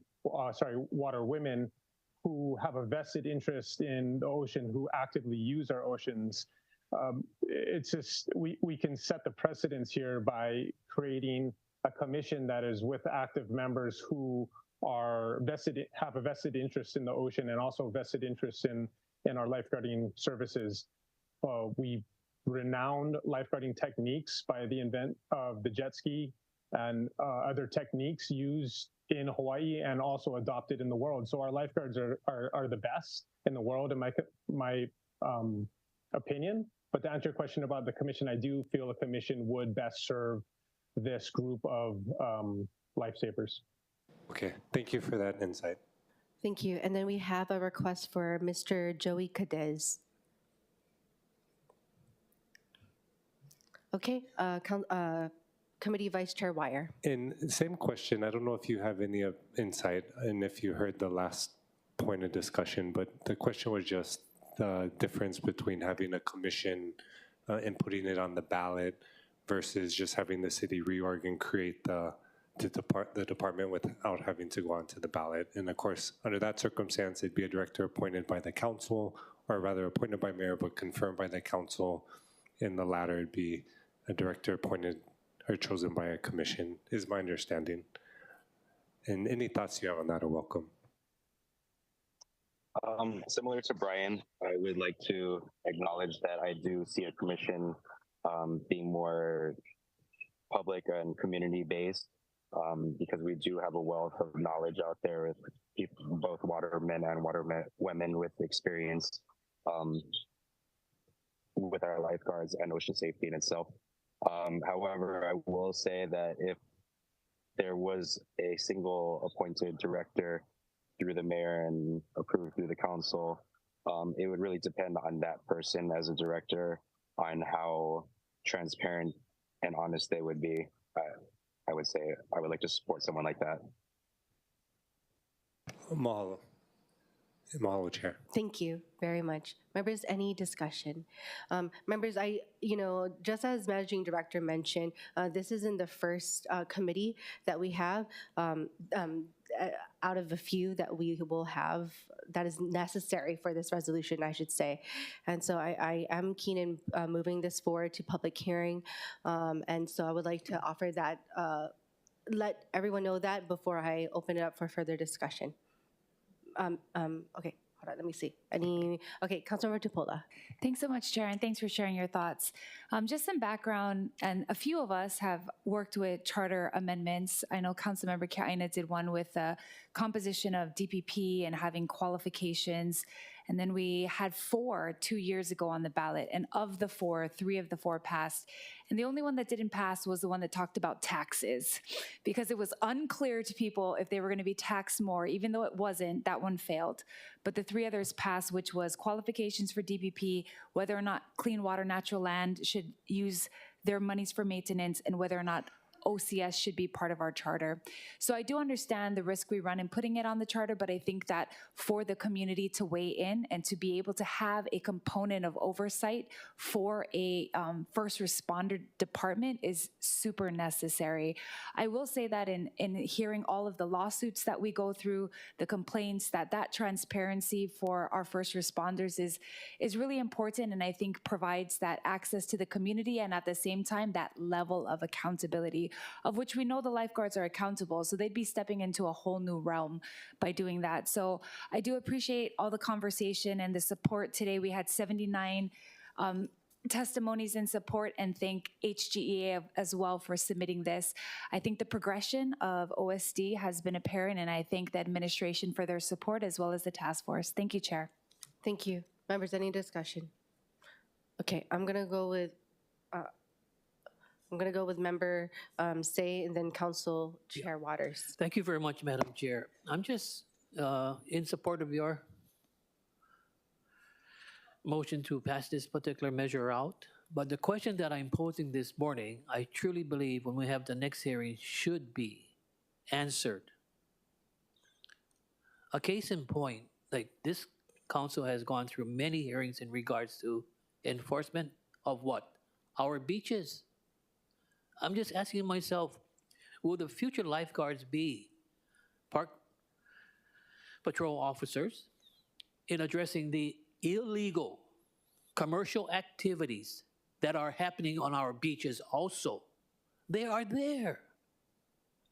The next question is for those who are fishing.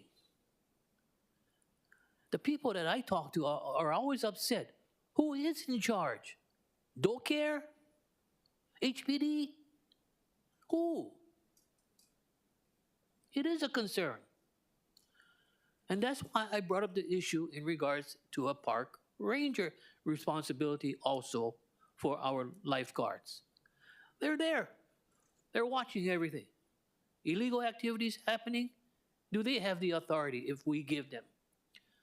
All I'm trying to say to the members of this council, if the money is not there to do it, we're not going to do it. And let's be creative in finding other alternatives and avenues to address these issues that we have faced these past 3 years. But I am in support of continuing the discussion. And that's why I'm saying my questions today, because it is very crucial as far as what happens with the resolution. So thank you very much for your time. Okay. Thank you, Member Say. Council Chair Waters. Thank you. Hey, I just wanted to comment that it appears that the charter amendment would create a commission of 5 members, all appointed by the mayor. Perhaps we should consider the mayor appoint 3 and the council appoint 2. Just a thought. Thank you. Thank you. Okay. Members, any discussion? Okay. All right. The chair recommends that Resolution 24-50 be reported out for second reading and scheduling of a public hearing. Any discussion? Any objections? Any reservations? Hearing none, so ordered, and I look forward to having it come back to committee. Okay. Moving forward. Resolution 24-56, which approves a communications site lease agreement with T-Mobile West Tower LLC for its existing telecommunication facility within the Honolulu wastewater treatment plant facility in Ewa Beach, Oahu, Hawaii, TMK 9-1-069:003. With us from the administration, we have both Director of Budget and Fiscal Services, Director Kawano, as well as the Deputy Director of DIT, Stephen Courtney.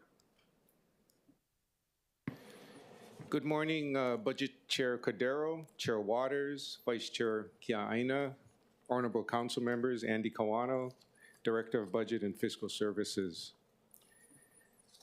I'm here to answer questions for Resolution 24-56 for the renewal of the communication site lease agreement with T-Mobile at the Honolulu waste treatment site.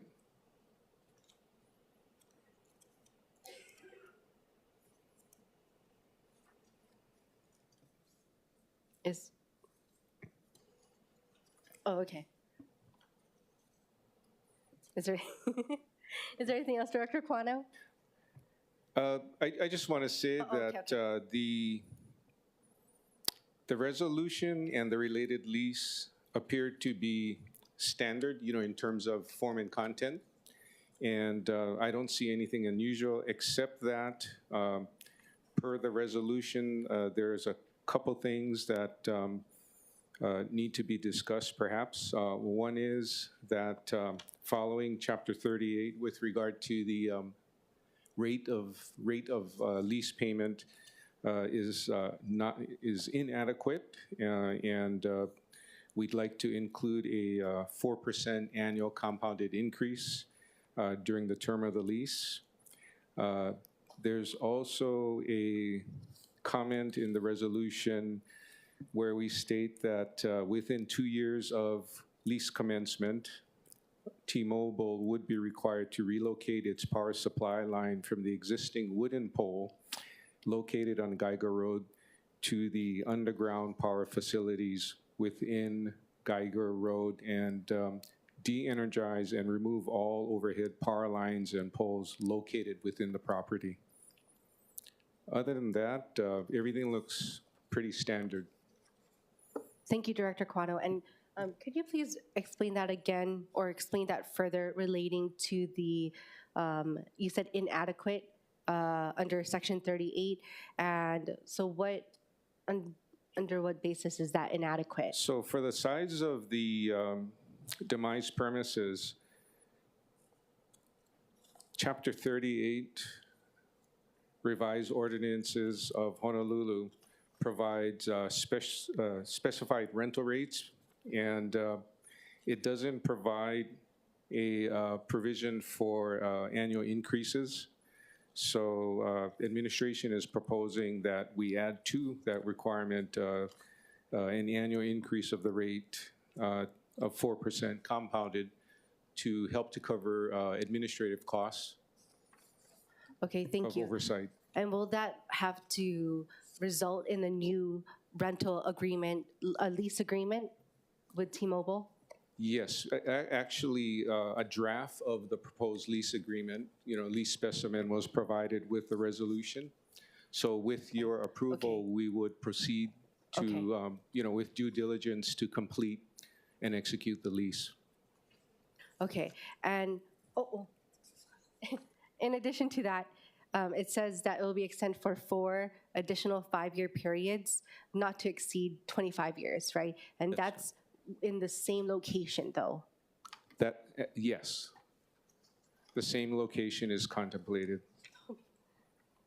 Okay, and within that time period, T-Mobile then has to remove that tower, or not tower, but the telecommunication site and its equipment. Within the 2 years, T-Mobile would have to replace the wooden pole that holds a power line and convert it to underground power line access. Convert it to underground power line, you said? Yeah. Okay. And then, what is the reason, or what is the need for the 25-year lease cap? I think it's just a standard proposal we have in place. I'm not aware of any specific reason for that. One thing it'll do is if T-Mobile is a tenant that complies with its obligation and duties under the lease, we don't have to go back and renegotiate and update the lease every 5 years. It provides, I think, more efficient operations, if you will. Director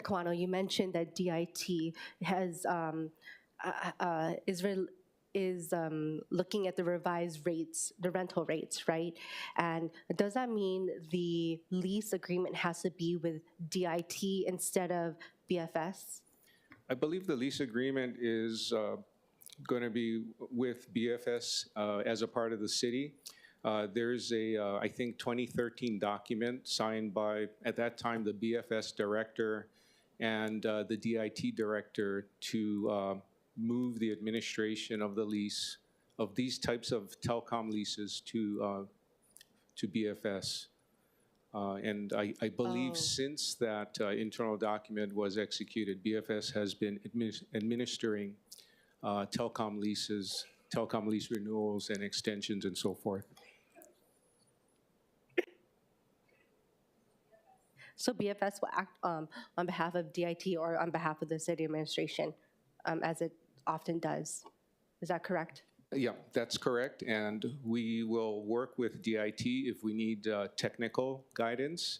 And because this demise premises for the cell tower is on ENV property, we communicated with ENV to ensure that they're okay with the essentially new lease extension. Maybe you should have signatory lines for everybody. BFS, ENV, DIT. No, I'm just kidding. Okay, all right. Members, any questions relating to this? Okay, we have Council Chair Waters. Thank you so much, Director. I'm looking at Council Communication 116 dated February 26, 2024, which is very helpful, and it's in all of our packets. But basically, you define two types of telecommunication facilities, right? Type 1 and Type 2. Type 1 means telecommunication facility where the entire telecommunication facility is attached to or supported by a permanent building. And Type 2 basically means any telecommunication facility that does not meet the definition of Type 1. So my question to you is this lease agreement for a Type 1 or Type 2? I believe it's a Type 2. It's a standalone. It's a standalone. Mm-hmm. And then further in your department communication, you point out the monthly rental fees for Type 2 telecommunication facilities. And basically, it's based on the aggregate footprint. In other words, how much land each of the Type 2 facilities are occupying. So in this case, which one of these is it? It's the one that falls under the rent rate of $2,100. So the size is 717 square feet. I see. I believe it's the second to the last bracket. So $2,100 per month. So you just multiply that by 12. That's how you got the $25,000? That's correct, yes. Basically, I see. In your opinion, is this schedule too low? I mean, is this an opportunity for the county, city and county to generate revenue? Possibly, yes. Yeah. I can't say whether it's too low or too high, but I think we do so many studies. The only way to determine would be to maybe do a study, some kind of study to assess, what these kinds of telecom arrangements pay, because they also reside on private property as well. Right. Not just government property. Good point. Do you know how much private property charges for the same amount of land used? It really depends on the location of the facility, demand for service in that location, and so on and so forth, and what the entity can negotiate with the telecom company. But I would say that based on what I've seen, I don't think the rate is unreasonable, but could be subject to updating. I see. I noticed in the resolution you're asking for $25,000 per year, increased by 4% per year, compounded annually for the duration of the agreement. And they also are allowed to extend it for an additional 4 years. So the agreement would be possibly for 9 years at this same rate? Well, at 4% compounded Plus 4%, annually. yes. The 4%, is that authorized by statute or ordinance? I think I would have to say it's not specified, but I think with your approval, we can negotiate, the rate. How did you come up with the 4%? It's a reasonable inflation rate. 3 or 4% is very common in lease documents. I see. Actually, some go as low as 2 sometimes. So 2, 3, 4% are very common.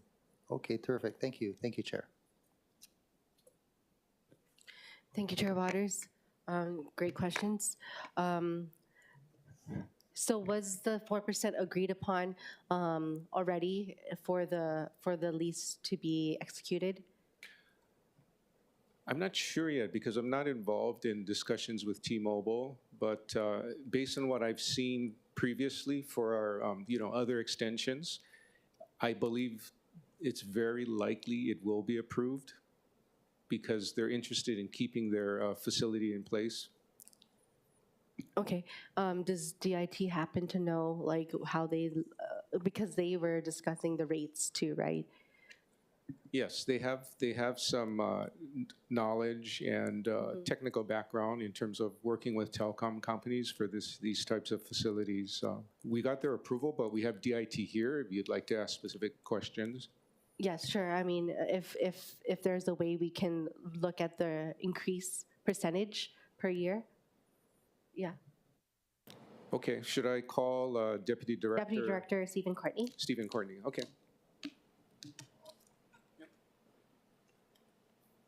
Hi, Deputy Director. How are you? Yeah, good morning, Board, Budget Chair, Council Chair Waters, and the City Council. In regards to the rates, yeah, that's something that I'd have to go back to in order to get a better feel in regards to what that charge should be. Because again, a lot of this was actually done prior to us and being performed by BFS. I see. Oh, so it was maybe like, what do you mean prior? Well, I guess I should say this is primarily the actual rate was borne by BFS and not DIT. I guess my primary position on this in regards to this is to provide technical information in regards to the equipment there, not so much the actual lease rate. Is there room for negotiation? Again, I would have to look at that. Okay. Because I think the questions that Council Chair Waters asked is a pretty good question that allow us to have more add more value to what we're providing as well for the telecommunication site. So if we have any other indication of possible, whether it be the initial rate or the increase percentage, that would be a good discussion to have. Yes, I would agree. Yes, I do believe there probably is room for increases. And again, in order to make sure that the cost of running that equipment is equitable for the city, yes, it should be looked at. Okay, thank you. Any questions for the Deputy Director? Okay, no. Okay, thank you. We also have Councilmember Say calling on Budget Director Kawano. So, Director Kawano, have we done any comparables in comparing this particular lease rent with other counties as far as their lease rent? As of this time, we have not done comparable analysis. So, do you feel to my knowledge? So, do you feel the amount that we're entering into right now as a contract favorable for the county or not favorable? You know what I'm saying? All I can say is $25,000 for the year, okay, yeah, with a 4% increase per year per annum. My point is the county of Kauai, Maui, and the Big Island charging more on their lease rent of their particular facilities. That's all I'm asking. They could be for some of their locations, but I don't think for 717 square feet 2100, says about $3 per square foot per month. I don't think that's unreasonable. As to Right. whether or not we can get more, as I mentioned earlier, we only find out if we do some kind of real estate study, and do something So maybe the thought would be more don't we- comprehensive. yeah, but don't we have more telecommunication companies that you could put it out to bid? This is a sole source, right? This lease is a sole source with T-Mobile. All I'm asking, can I generate more income on behalf of the city and county of Honolulu?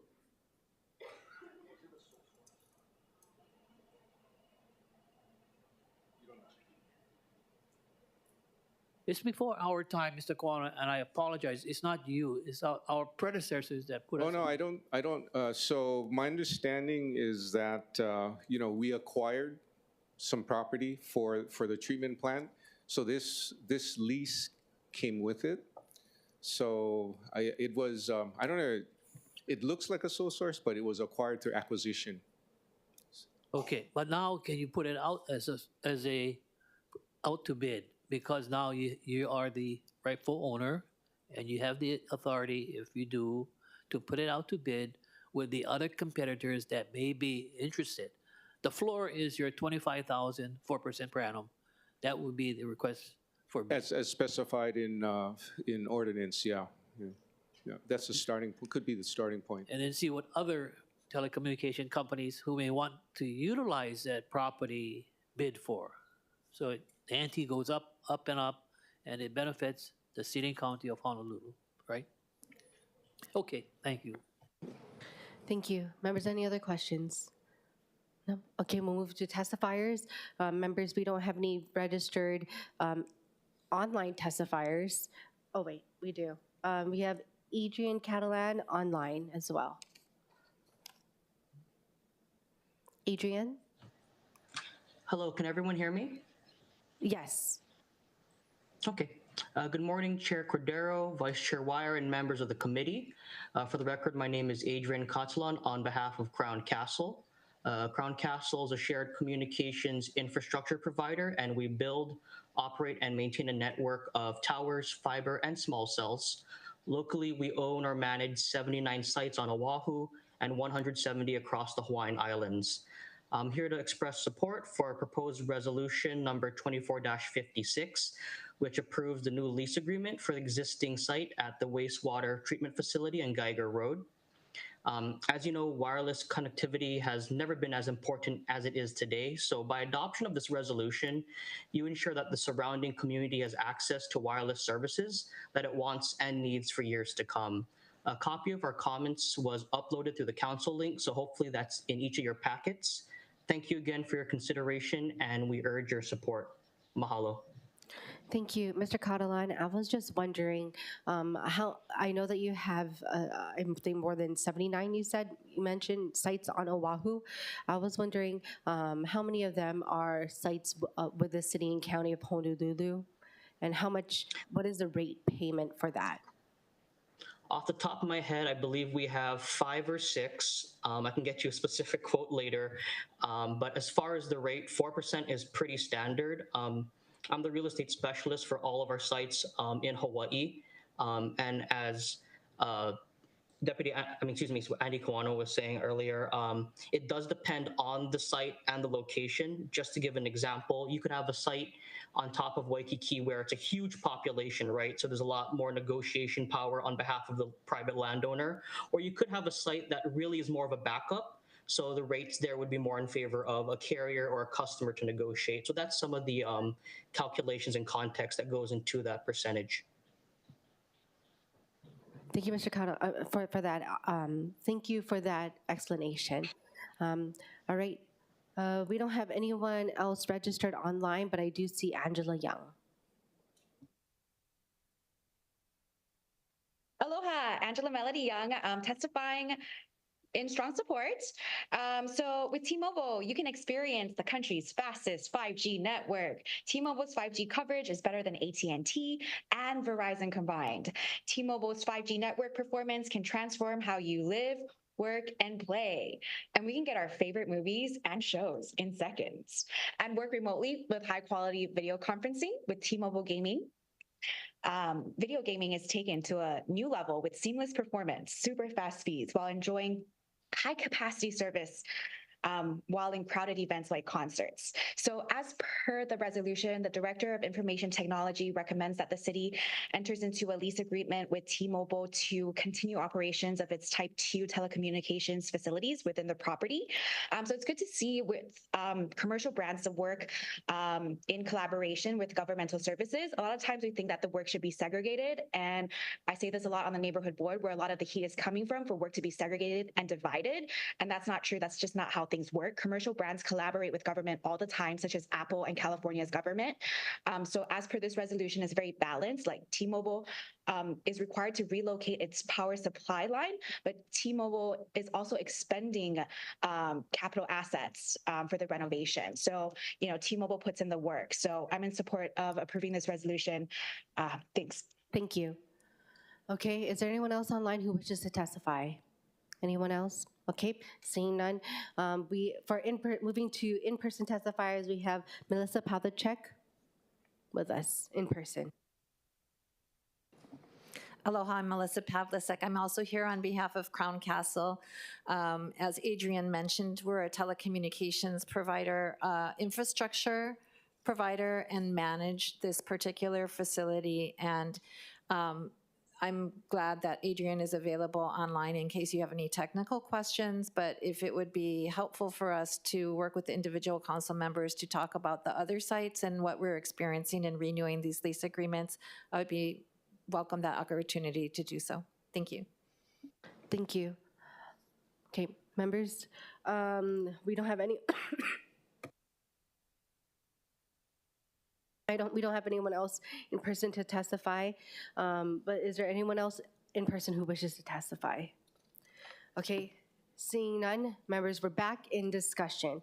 We had a great discussion relating to the rates and also whether or not BFS is the right charge department because it is on ENV property, but DIT is also managing also the lease and the rents and the increase as well, that's a lot actually. But that's all good to know who is charged with what exactly. I guess my question for Director Kawano, I mean, since it's on ENV property, they're not going to deal with it though, right? They're just going to have the telecommunications company just handle everything, even though it's on ENV property. That's correct. T-Mobile would have to maintain the tower. Okay, thank you. Members, I'm open to your thoughts about if there's any need for looking or discussing with T-Mobile or our city related to comparables or moving this forward. Okay, Chair Waters. Thank you, Chair Cordero. I think the administration is following the ordinance, so I support the resolution. But based on the discussion we had today, I think we perhaps should be looking at revising the ordinance with regard to the minimum charge. And if the committee is open to that, I can draft legislation to do exactly that. Thank you. Members, any thoughts? Okay, Council Members say. Yeah, Madam Chair, I would just like to follow up what Chair Waters just stated for the record, and that would be if Adrian. Oh, are you making a request for Miss? Just a response Adrian? to my question. Okay. Would it be possible, on behalf of BFS, to work out a master agreement of all 5 sites, so you get to know how much money we are generating on the leases of the 5 sites, rather than every 5 years you gotta amend the lease, etc. Can you combine all 5 of them under one master lease agreement? That way, you don't have to do the other 4. Your thoughts, Director Kawano. Okay, so first off, I think so Adrian is unmuted as well. Can you which person would you like to have respond first? Maybe we should ask the budget director. Well, Adrian, we're going to have our budget director respond first. I think we'd have to look at the lease agreements for all of those towers. I'm assuming there's separate lease agreements for each one. Understand if the same telecom company owns the asset or if other companies own it. And we may have to work with more than one party. It's possible to get to a direct answer, to pull it all together. Yeah, And right. yeah, it is possible, but it's always cleaner to have separate leases with each third party. Because then you don't have finger pointing and all of that if something comes up. This would be a good discussion for us. Okay, Adrian? Adrian, your thoughts about combining all 5 under one master lease agreement versus individual agreements, individual site agreements? Thank you. Great question. I believe that combining them would be streamlined and save on administrative costs down the line. However, something that we found specifically in the telecom industry is there are multiple previous owners and entity chains. Case in point here, if my memory still serves, this was originally owned by Campbell Estate. There was a secondary owner after that, and then it came in the hands of the city. We find similar, for lack of a better word, messy ownership chains for all of our other sites. So I think that would be an aspect too to reconcile before we move forward with combining them. One additional point there was the Kipapa site that was brought up in the last couple meetings or so that was meant to serve as a template for all these future agreements. So it helps to streamline some of the individual drafting, but I completely understand the logic at down the line visiting a potential master agreement once you've trued up the ownership history and the individual third parties for each site. Thank you, Adrian. Okay. Thank you. Thank you. Thank you, members. Okay, if there's no further discussion, then Chair would like to make the recommendation. Moving forward, the Chair recommends that Resolution 24-56 be reported out for adoption. Any discussion? Any objections? Any reservations? Hearing none, so ordered. Moving forward, Resolution 24-53, which approves the write-off of the delinquent and uncollectible accounts owed to the city. With us from the City Administration, we have Director Kawano. Yep. For the record, Andy Kawano, Director of Budget and Fiscal Services. Again, for 2 council members, we are proposing our periodic requests for your approval of write-off of uncollectible accounts receivables throughout most of the city. We have, standard collection processes that are followed by all departments that provide services and record receivables and, initiate the collection process. When accounts become delinquent, we've engaged a collections company, collections agent to continue collections, write dunning letters where they can file legal action for collection. But these specific accounts are, many of them, most of which are very, very old. They've gone through the collection process. We have footnotes on the procedures done, and in some cases, the companies no longer exist, or the entity that's supposed to be making payment no longer exists. There is one large item under the E&V sheet for a company that once was served by E&V, received services, and built up, a larger sum. The company went through bankruptcy, and the amount we're writing off is the net amount, the amount net of what was collected through the bankruptcy trustee's work. So that one is a larger one, and it's also listed. Okay, thank you. Members, any questions for this written uncollectibles? Okay, so my question is relating to taking legal action when warranted. Are we doing that periodically, yearly? What is that process like? It really depends on the situation, and in some cases it can be very complicated. So if any large receivables are acted on legally, I'm sure that they'll be listed as in action that Corporation Counsel is working on as well. We're not involved in any large ones currently. You know, the largest one in terms of this request for write-off is the one under E&B, but that one was, that involved a bankruptcy through bankruptcy court and a court-appointed trustee, so we worked through that. Right, but we also see under the number of accounts that that under BFS or the Liquor Commission that has the most accounts that have write-off uncollectibles, correct? Correct. So Proposed write-offs. are we able to tell like what type of accounts would end up as uncollectibles?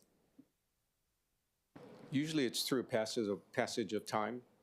Typically it's you know, non-collection through on air, you know, standard is 90 days. And then if the agency can't collect, it goes to the collection agent at that time. And approximately how much does the city forgo in revenues each fiscal year as a result of these uncollectible revenues? A very small amount, I would say, because our main revenue source, as you know, which is real property tax, is secured by the paramount lien that's been afforded to us through state constitution and statute. So for real property taxes uncollected, we go through a complete process that ends in foreclosure. So I would say overall small, but if you look throughout the city for other services, there are going to be write-offs, but you know, in general, they're smaller in relation to the revenue source. I mean, with a total of 44 uncollectible accounts here, it does seem like a daunting amount. But you know, as a former staffer, I did see like numbers. I'm not numbers, but accounts that were a lot longer than this. How did these uncollectibles then get written off, or not written off? These written uncollectibles then be taken off such list? I think we work on collections as long as we can. And as I said earlier, some of the accounts are very, very old, you know, beyond 5, even beyond 7 years in some cases. We push it as far as we can, and we, you know, when we're at a point where there's not any progress made, the departments propose the write-off. We collect it, so BFS collects it. We review the information provided by other city agencies. We recap it, and we're the one. We propose the write-off on behalf of the city as a whole. I see. Okay, so when we determine, I guess, what is the determination of how long is too long to wait for this? It's really determined on a case-by-case basis. Okay. So you can have a company that, you know, within that 90-day period I mentioned earlier, you know, post due date, they go bankrupt, or for some reason they disappear. You know, they're not in town anymore. We can't contact them. There's no way to do outreach. The collection agent can't make contact with them. In that kind of situation, the write-off could be proposed sooner. In some other cases, the third party makes small payments against a balance, and it goes as long as we can push it, you know, in terms of collecting the balance due. And at some point, they stop making payments. You know, they die. In some cases, the debtor passes away. They have a business. The business goes out of business. They're not in contact, and that's when we write it off. It's a very deliberate process across the city. And do we know if there's any concerted efforts on behalf of the departments or the city administration to better collections? I mean, bankruptcy or death, that's definitely out of the city's hands. But are there any efforts for the city itself to better its collections? I think currently under the current administration, there's definitely a more of awareness of having to work on collection sooner. I think in the past, from what I understand, the attitude sort of was like, if it's not a BFS receivable, if it's not liquor, if it's not, anything that BFS directly handles, that's the other department's kuleana. That has kind of gone away. So we offer support. We offer, any kind of assistance that can help. We're very cognizant of the fact that we have to collect our receivables. Yes, and I do want to recognize, we are down for just a few pages here. I mean, it seems like a lot still, but I would just remember being in the not mid 2000s, but like 2013, 14, where we were back into the 80s, like the list of uncollectibles. So, anyway, sorry, members. Okay, Council Chair Waters. Thank you.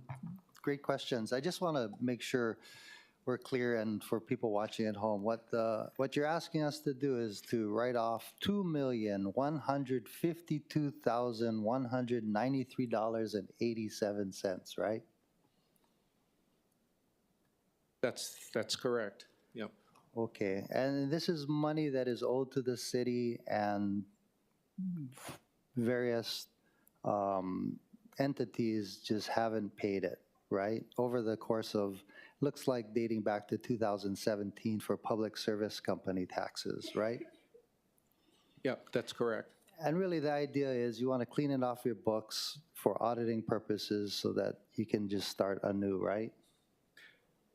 Yeah, I think we've exhausted any benefit in terms of collection efforts against the accounts, and as you know, they're new accounts as we continue to service the communities, and we just move on to the newer accounts that are delinquent, and we focus collection efforts there.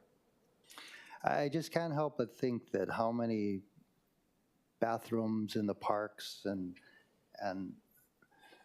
pay raises for our employees that we could fund with the $2,152,000. But having said that, collection efforts including invoicing, phone contact, and sending delinquent letters and notices to these entities, right? This is according to Exhibit A attached to the resolution, right? That is correct, yes.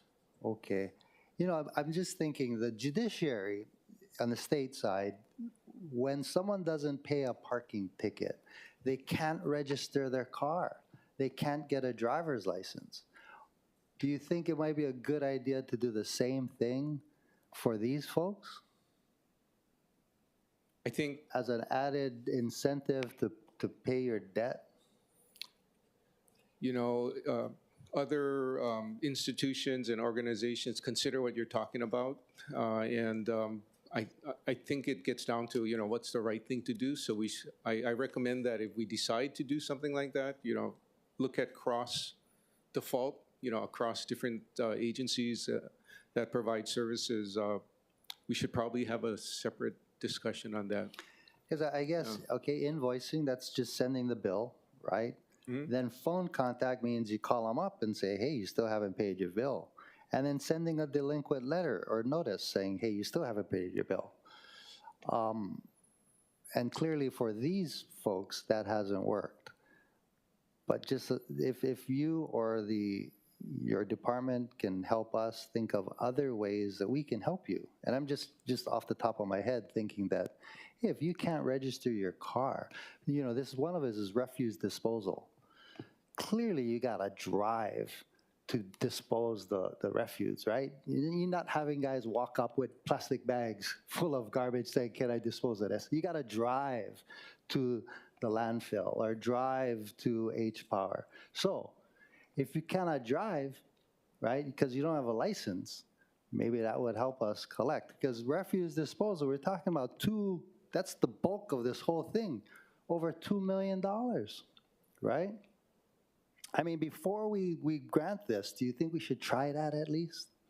Or are you telling me, and one thing that may convince me otherwise is that if you tell me these refuge companies no longer in existence, they no longer work? My knowledge is that refuse company is gone. Gone? Yeah. Okay. Yeah. But do we know the owners of the refuse company? Do we know who they are? That perhaps, I know how it works, right? If you create a corporation, there's this thing where you have a shield from personal liability. I get that. But perhaps going forward in contracting with the refuse company, we can say, hey, look, we'll allow you to do that, but you got to be personally liable if your company fails. Something like that. So it's called piercing the corporate shield. I like that term. We should discuss that with the E&V team separately, and we can have side discussions on that. But yeah, we have to keep in mind, we don't want to be too punitive, in terms of stopping other services if by misfortune, a resident or a business falls behind on paying services, because if you cut the other things and they rely on it for their livelihood, they're not going to make any payment anyway. So I just have to make sure that we evaluate all the different consequences when we do that. Because I know HECO talks about that a lot, right? I've had friends working there, and the question is, when do we turn the lights off, right? When people don't pay their utility, and it's understood. Yeah, you weigh different. Again, I'm looking at your Exhibit A that's attached to the resolution, and basically on page 1 of the exhibit, you outline the 7 different categories of the type and period of the write-off, and then the amount. And then the following pages, you basically outline, for example, number 1, public service tax company. And then on page 2, you outline 2 public service tax companies and the amounts. Can you tell us what exactly is a public service tax company? It's a company as defined by state statute as one that provides public service. So there's actually a definition, and these companies pay this tax in lieu of real property taxes. I see. So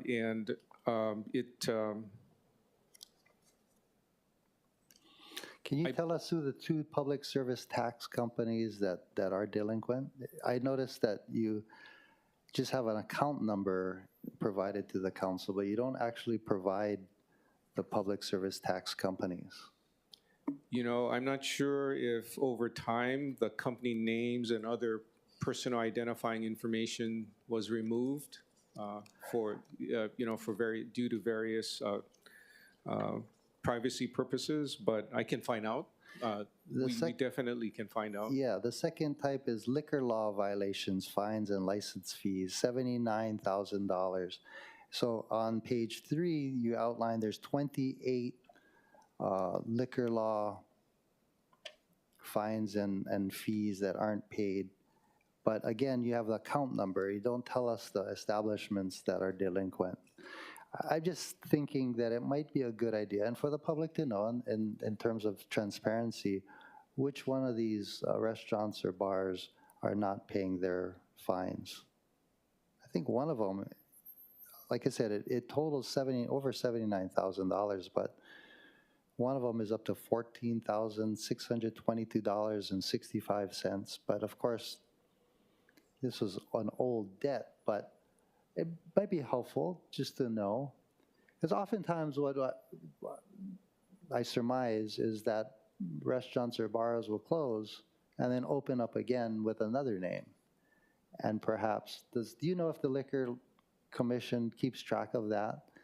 If a bar owner closes a bar because of these fines or fees and opens up another bar, do they keep track of that? You definitely go through a lot of background checking, because where I'm from, I lived through that, and I was the one applying for liquor licenses. So at Food Lab. you have to disclose the owners of the business and you provide all kinds of personal information on the owners. So I think if there's a bad track record, there's a strong likelihood that the Liquor Commission would not issue a license to, a rogue owner or a group of owners. Okay. But yeah, they do that. I know that as a fact. Okay. Again, just the fruit for thought that perhaps if we attached a driver's license. Oh, we provide driver's revocation. license, SS number, more than we really want to when we apply for. No, I mean, just in liquor general, licenses. going forward, perhaps we should look into withholding your driver's license until you pay your fine or fee for all of these debt collections, similar to like what the state does at the judiciary when you don't pay your parking fees. Anyway, thank you, Chair. Thank you. Vice Chair Kia Aina. Thank you. Just to follow up on Councilmember Waters, separate from driver's license, how about their business license? They shouldn't be allowed to do business again. And even with the change of a company, I think we need to look into the individuals, because if you look at for the refuse disposal, that one DU1067, $2 million, yeah?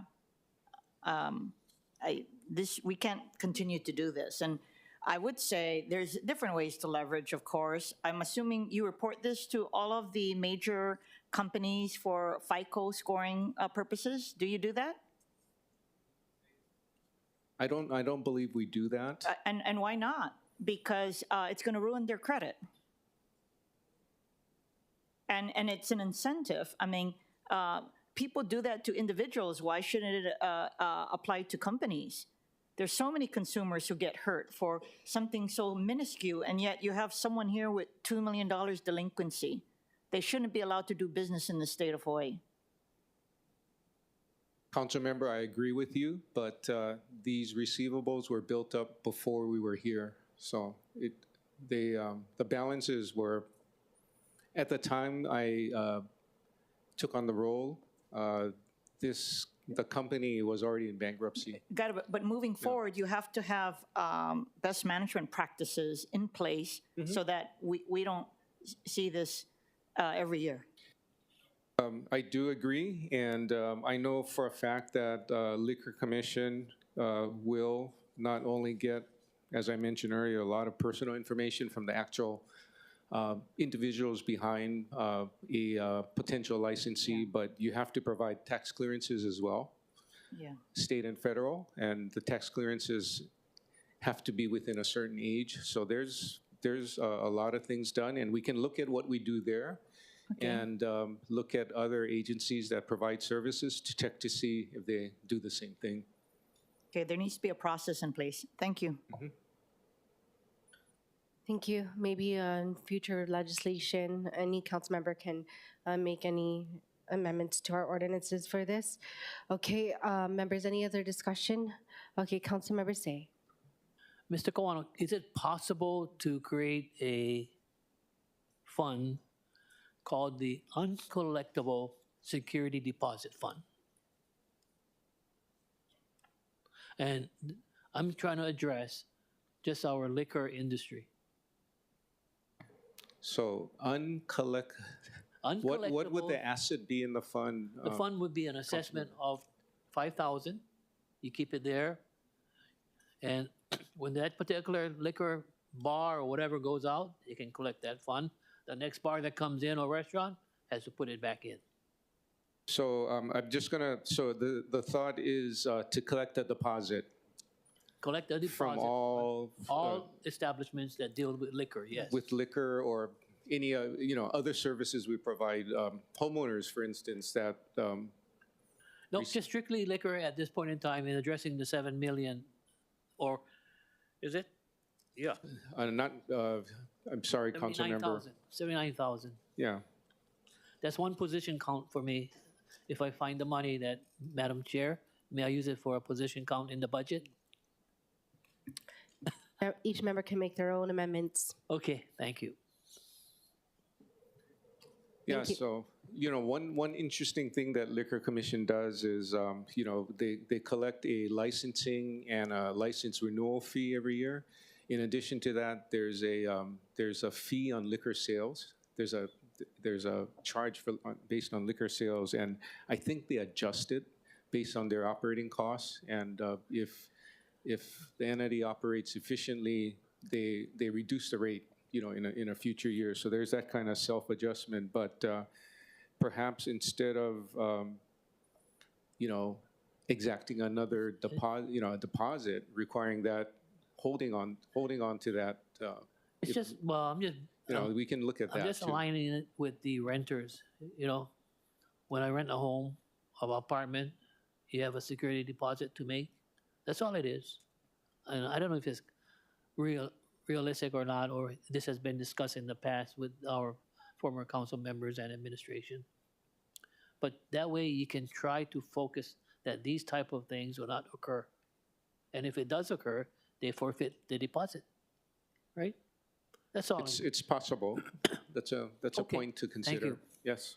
Thank you. But Director Quano, as it relates to the different services, we can't ever predict which account or what type of service will end up in the uncollectible accounts, correct? Yeah, you really can't. A lot of variables can impact the well-being of a person's ability to pay for services or a business's ability to pay. So if we implement some of the measures that we're talking about to cover the risks of uncollectible accounts, it would have to be done equitably, service by service. So everybody would have to, anyone, you talked about liquor licensing earlier, anyone applying for a liquor license would have to make a deposit. And it would have to be something that we implement on a fair basis, but to be discussed later. Thank you. Yeah. I think this committee, during this committee, we've had a lot of discussion on really good policy changes that we could look at in the future and discuss. Okay, members, any other discussion? Okay, we will now proceed with remote testifiers. We don't have any registered testifiers, but I see Angela Young. Aloha, Angela Melody Young cares in strong support of approving the write-off of uncollectible accounts owed to the city. It's good to look at effective and efficient, equitable concepts and then reflect this kind of concept for the method and strategy of forgiving accounts. We should copy economically equitable concepts. CARES is in strong support of this resolution because it's a good idea. And I'm going to point to a federal policy with this concept to further rationalize support for this resolution. The IRS has an offer in compromise. An offer in compromise lets you settle your tax debt for less than you owe, which is called the Fresh Start program. It also has an uncollectible program. In the same vein, for example, the Biden Student Forgiveness Program ran after years of grassroots work to give student loan forgiveness programs a chance after working with the Department of Education. And when you receive this forgiveness, your student debt is canceled. In July 2023, the right wing overturned the forgiveness program, and now it's the new SAVE plan, Saving on a Valuable Education Plan. So, we want to be improving the quality of life for all citizens, community members, and students, companies, and establishments. With concepts such as forgiveness programs and uncollectible accounts, it's a good idea. Government also had the COVID-19 response for economic equity. So it's a good idea. Thank you. Thank you very much. Is there anyone else online who wishes to testify? Seeing none. Okay, we don't have any registered in-person testifiers. Is there anyone in person who wishes to testify? Seeing none. Members, we're back in discussion. Nope. Okay, all right. Members, the chair recommends that resolution 24-53 be reported out for adoption. Any discussion? Any objections? Any reservations? Hearing none, so ordered.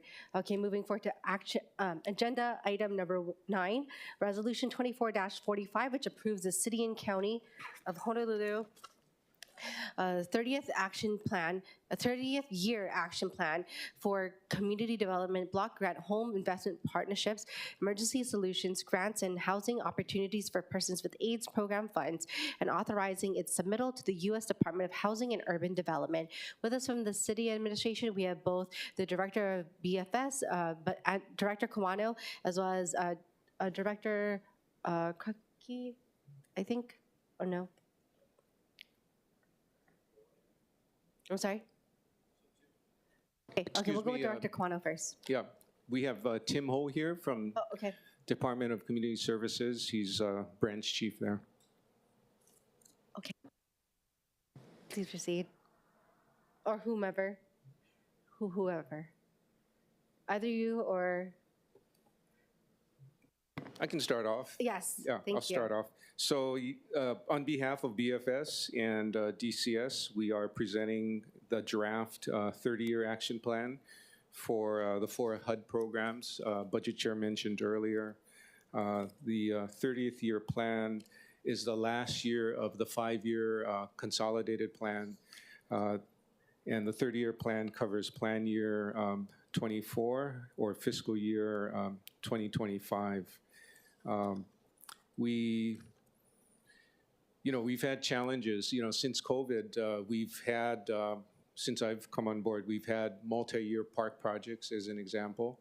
In these plans, it's been, hard, difficult to get the projects off of the ground. We've had issues from the very get-go with regard to parks because of staffing issues in SHPD. And the fact that, post-pandemic, we've had to deal with logistics issues, rising material costs, and various other factors that have slowed down the development and rehab and improvement projects that we have for parks. So we're going through change and assessing, how we can spend down, the monies more efficiently. The other thing that impacted capacity both in BFS and DCS is the fact that, since COVID, we've received a lot of extra monies that have had to be dispersed. So that, added a huge layer of additional work and administrative requirements required. And we're probably going to go through an audit process coming up. So that has to be, we have to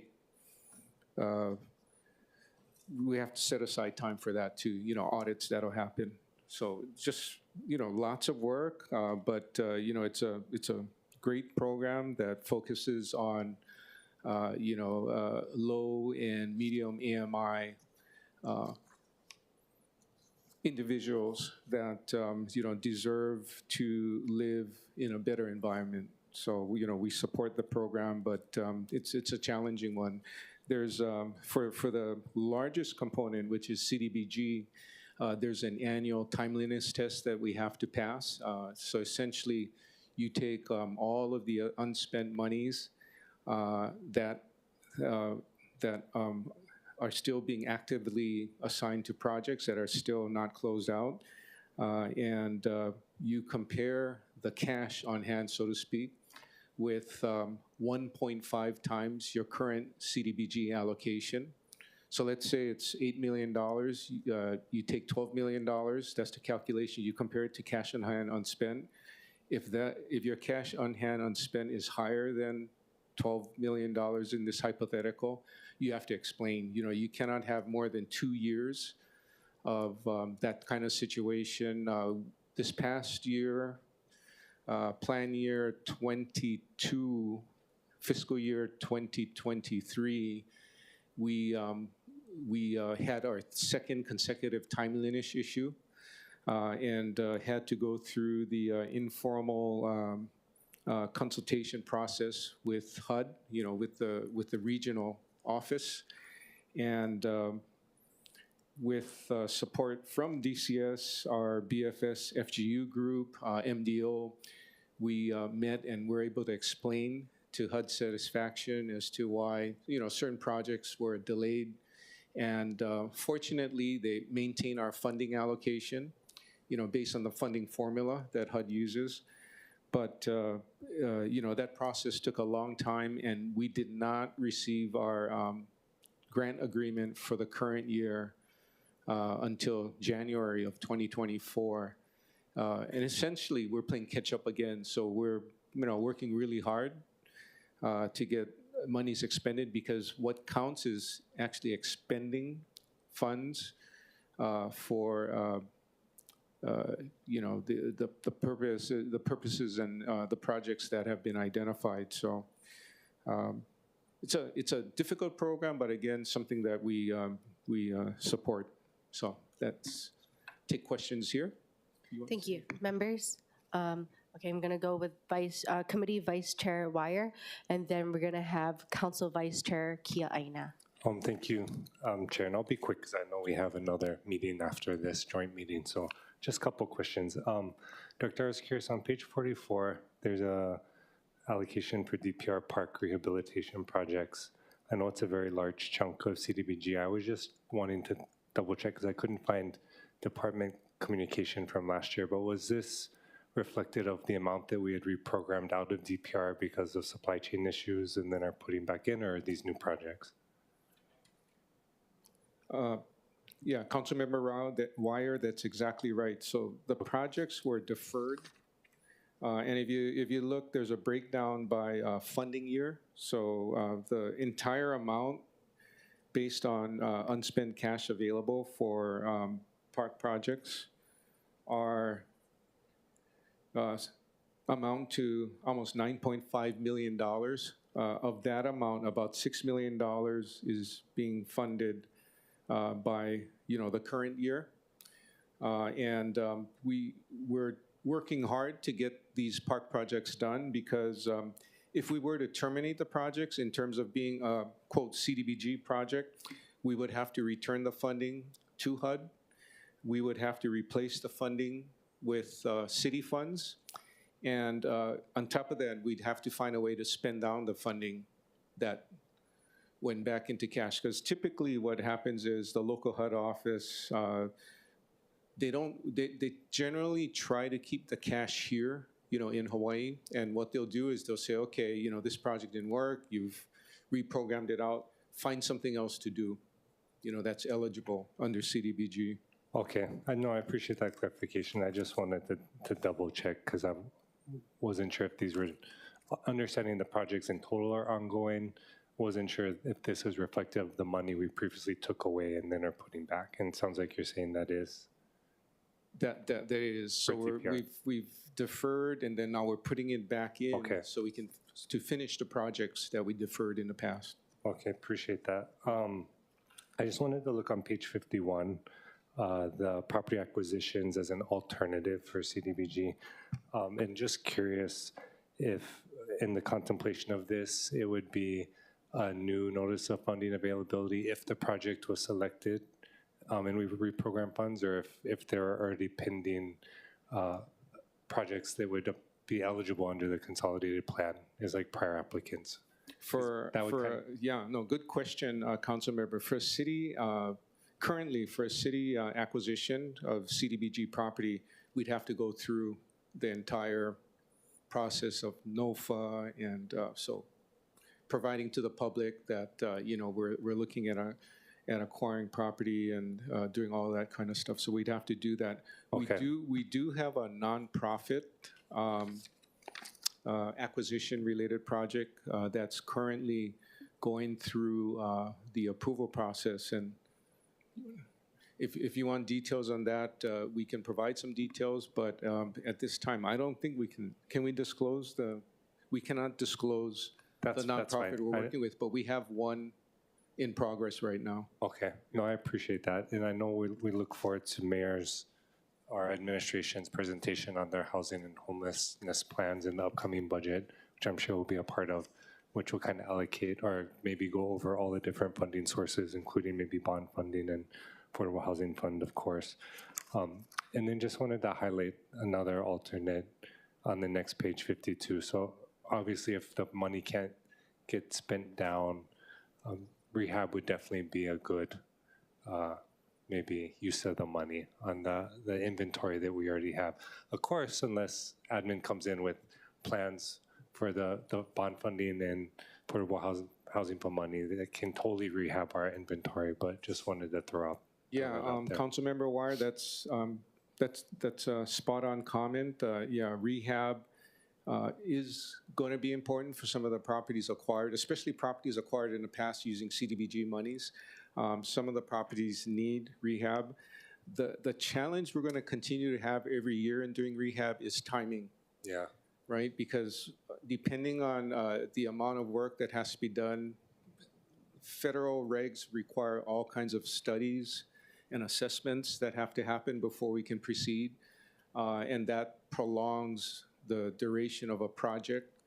And as you know, if you don't spend quick enough, you get caught in a rut of not making timeliness, and it's just kind of like a vicious cycle at that point. And I just throw that out there because I've come around to the realization that we have to be very specific in the acquisitions or increase in inventory that we take on, and recognize that we do have inventory already that needs some care, TLC, right? Yes. So appreciate that. Thank you, Chair.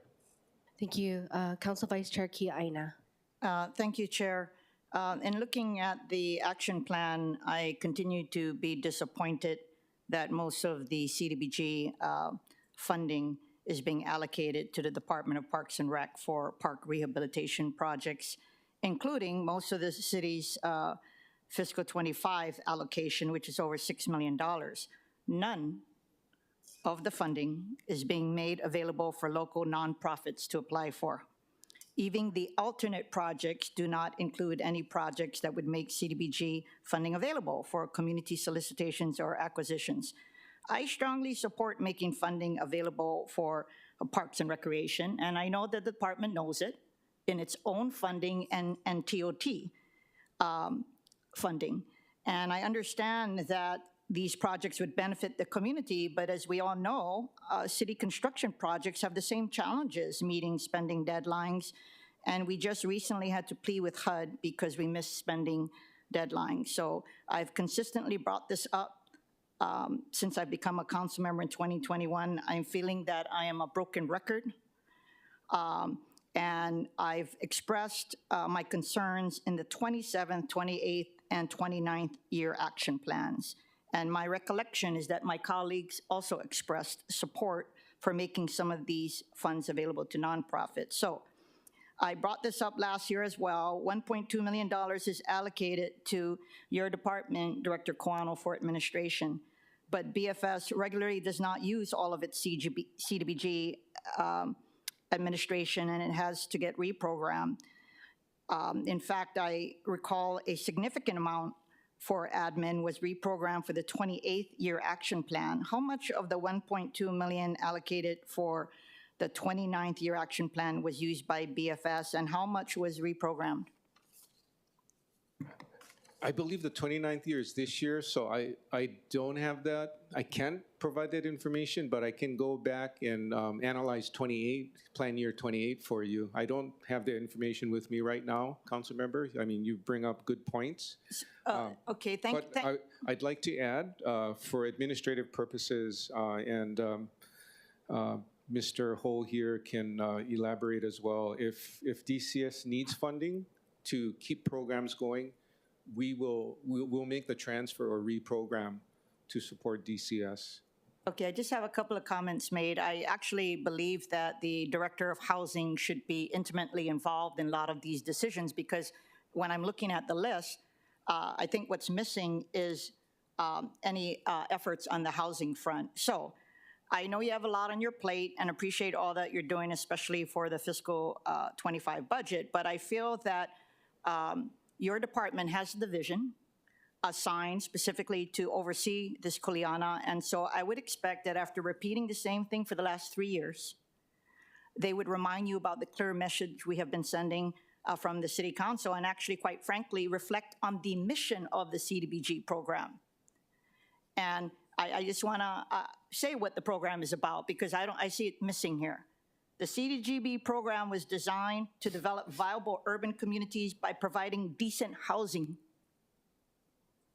and a suitable living environment, and by expanding economic opportunities for low and moderate income persons. And it was also designed to be flexible enough to empower people and communities to design and implement strategies tailored to their own needs and priorities. It doesn't say the government, and everything here is the government.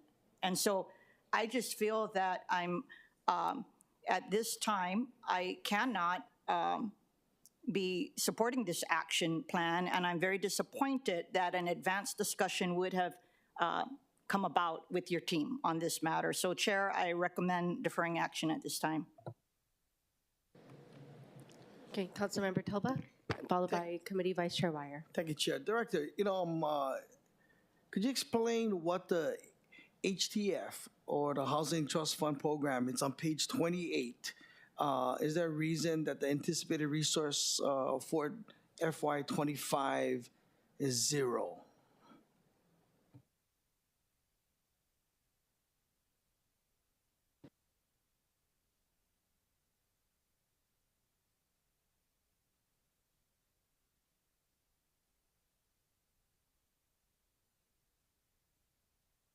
Hello, Chair Cordero, Vice Chair Wire, members.